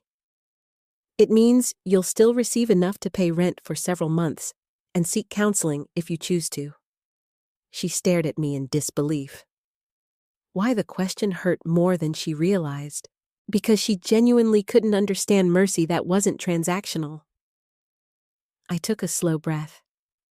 Because I refused to let bitterness turn me into someone cruel. The room went silent. Natalie looked down at the papers with shaking hands. For the first time since Miguel died, she looked small, not powerful, not superior, just lost. Brandon stepped beside her quietly. Then he said something neither of us expected. I think I need some space. Natalie looked up sharply. What? He swallowed hard. I don't know how to keep defending this anymore. Her face crumpled slightly. You're leaving too. I'm trying to figure out who you became. That sentence shattered whatever remained of the room's emotional balance. Natalie finally broke down crying. But even then, I couldn't tell whether she mourned her father or the future she thought she was owed. As Rosa drove me home later that afternoon, I stared out the window at the New Mexico sky turning gold in the distance. And for the first time since Miguel died, I felt something unexpected. Not happiness, not peace, but freedom from fear. Because my husband's final wish had never been revenge. It was for me to finally stop sacrificing myself to keep someone else comfortable in their cruelty. The strangest thing about grief is that life continues anyway. The sun still rises, coffee still brews, mail still arrives, and somehow the world expects you to keep breathing even after the person who anchored your entire existence is gone. The first few months after everything happened felt unbearably quiet. Not peaceful quiet, empty quiet. I still reached for Miguel in bed, half asleep some mornings, before remembering he was no longer there. Sometimes I caught myself listening for his truck in the driveway around dinner time. Loss becomes muscle memory before it becomes acceptance. But little by little, something inside me began healing. Not because the pain disappeared, because I finally stopped fighting reality. Winter slowly turned into spring across Santa Fe. The cold desert wind softened. The cottonwood trees behind the house began showing pale green leaves again. Miguel loved spring. He used to say New Mexico looked like God remembering color after a long sleep. One morning, about 4 months after the funeral, I stood in Miguel's workshop holding one of his old tape measures when my phone rang. It was Samuel Whitaker. "The scholarship board is ready for the first meeting," he said gently. For a second, I forgot what he meant. Then I remembered. The Miguel Ortiz Memorial Trade Scholarship. Miguel's name was going to help young people build futures instead of funding Natalie's debt. And strangely, that felt right. The first scholarship meeting was held at a small community center downtown. I almost didn't go because the idea of hearing Miguel's name publicly still hurt too much. But Rosa practically forced me into the car. "You don't get to hide from your own future," she said firmly. "That woman saved me more times than she knows." When we arrived, several people from the local trade school greeted me warmly. Samuel was there too, along with a small committee helping organize the program. But the moment that truly broke me happened later. A young woman named Elena Martinez stood up during introductions. She was maybe 19 years old, nervous and soft-spoken with paint stains still on her jeans from work. "I just wanted to say thank you," she told me quietly. I frowned slightly. "For what?" She smiled nervously. "My dad was a contractor too. He died when I was 16. I've been working 2 jobs trying to afford certification classes." Her voice shook slightly. "This scholarship means I can finally finish school." I couldn't speak. Elena continued. "People usually assume construction isn't for women. But my father always said building things honestly matters." I suddenly had to look away because tears blurred my vision. That sounded exactly like Miguel. After the meeting, I sat alone in my car for several minutes, crying quietly. But for the first time in months, those tears didn't feel destructive. They felt cleansing. Miguel was gone, but his kindness wasn't, and somehow that mattered more than money ever could. Around that same time, the Widow Assistance Foundation began operating too. I started attending some of the support gatherings, mostly because Rosa insisted I stop isolating myself. At first, I hated the idea. I didn't want to sit in rooms talking about grief with strangers. But eventually, I went. And there, I met women whose stories shattered me. Women abandoned financially after husbands died. Women pressured by children to sell homes. Women treated like burdens once they became vulnerable. One woman named Diane cried while explaining how her sons fought over her husband's life insurance before the funeral flowers even wilted. Another admitted her daughter emptied joint accounts while she was still planning the burial. Listening to them changed me, because for months I believed my pain was uniquely shameful. But it wasn't. There are many women quietly surviving emotional cruelty from the very people society insists should love them most. That realization gave me strength, not bitterness. Strength. As for Natalie, we barely spoke. The silence between us became its own kind of mourning. Occasionally, she texted short messages about paperwork or logistics. Sometimes she sounded angry, other times exhausted, but the entitlement had faded slightly. Reality had finally reached her. Brandon moved out about 6 weeks after the forfeiture meeting. I learned that through Samuel first, then later through Brandon himself. One afternoon, an envelope arrived in my mailbox with his handwriting on the front. Inside was a handwritten letter. Sage, I don't know if I have the right to write this, but I need to say thank you.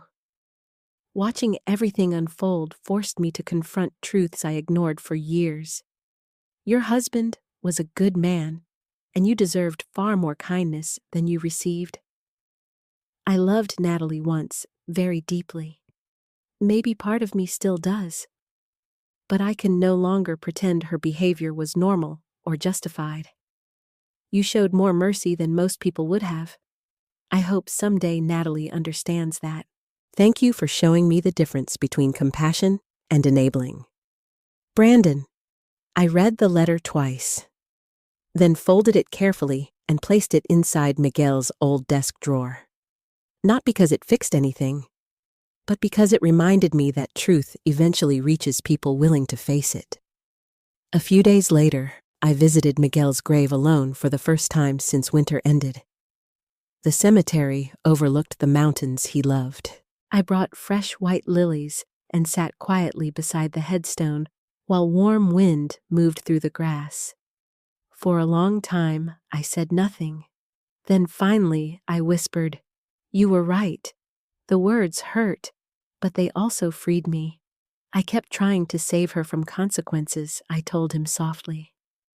And all it did was teach her she could hurt people without losing anything. The wind shifted gently around me. I smiled through tears. "She still has time," I whispered. Maybe not for the inheritance, but for herself. Because despite everything, I still hoped someday Natalie would remember who she used to be before greed hollowed her out. That's the terrible beauty of motherhood. Even broken love keeps breathing. Before leaving the cemetery, I placed my hand against Miguel's headstone and laughed softly through tears. You know, I said, you were annoyingly wise at the end. For the first time since his death, I felt him beside me not as absence, but as memory. And there is a difference. As I drove home through the golden New Mexico sunset, I realized something important. Miguel's real inheritance was never money. It was dignity, boundaries, kindness without weakness, love without surrendering self-respect. And finally, after a lifetime of sacrificing myself to keep peace, I was learning how to live with those things too. If this story touched your heart, tell me. In the comments, do you think Sage did the right thing by protecting herself, even from her own daughter? Have you ever seen someone confuse love with permission to hurt others? Please like this video, subscribe for more emotional family stories, and share where you're watching from and what time it is there. I read every comment, and your stories matter more than you know.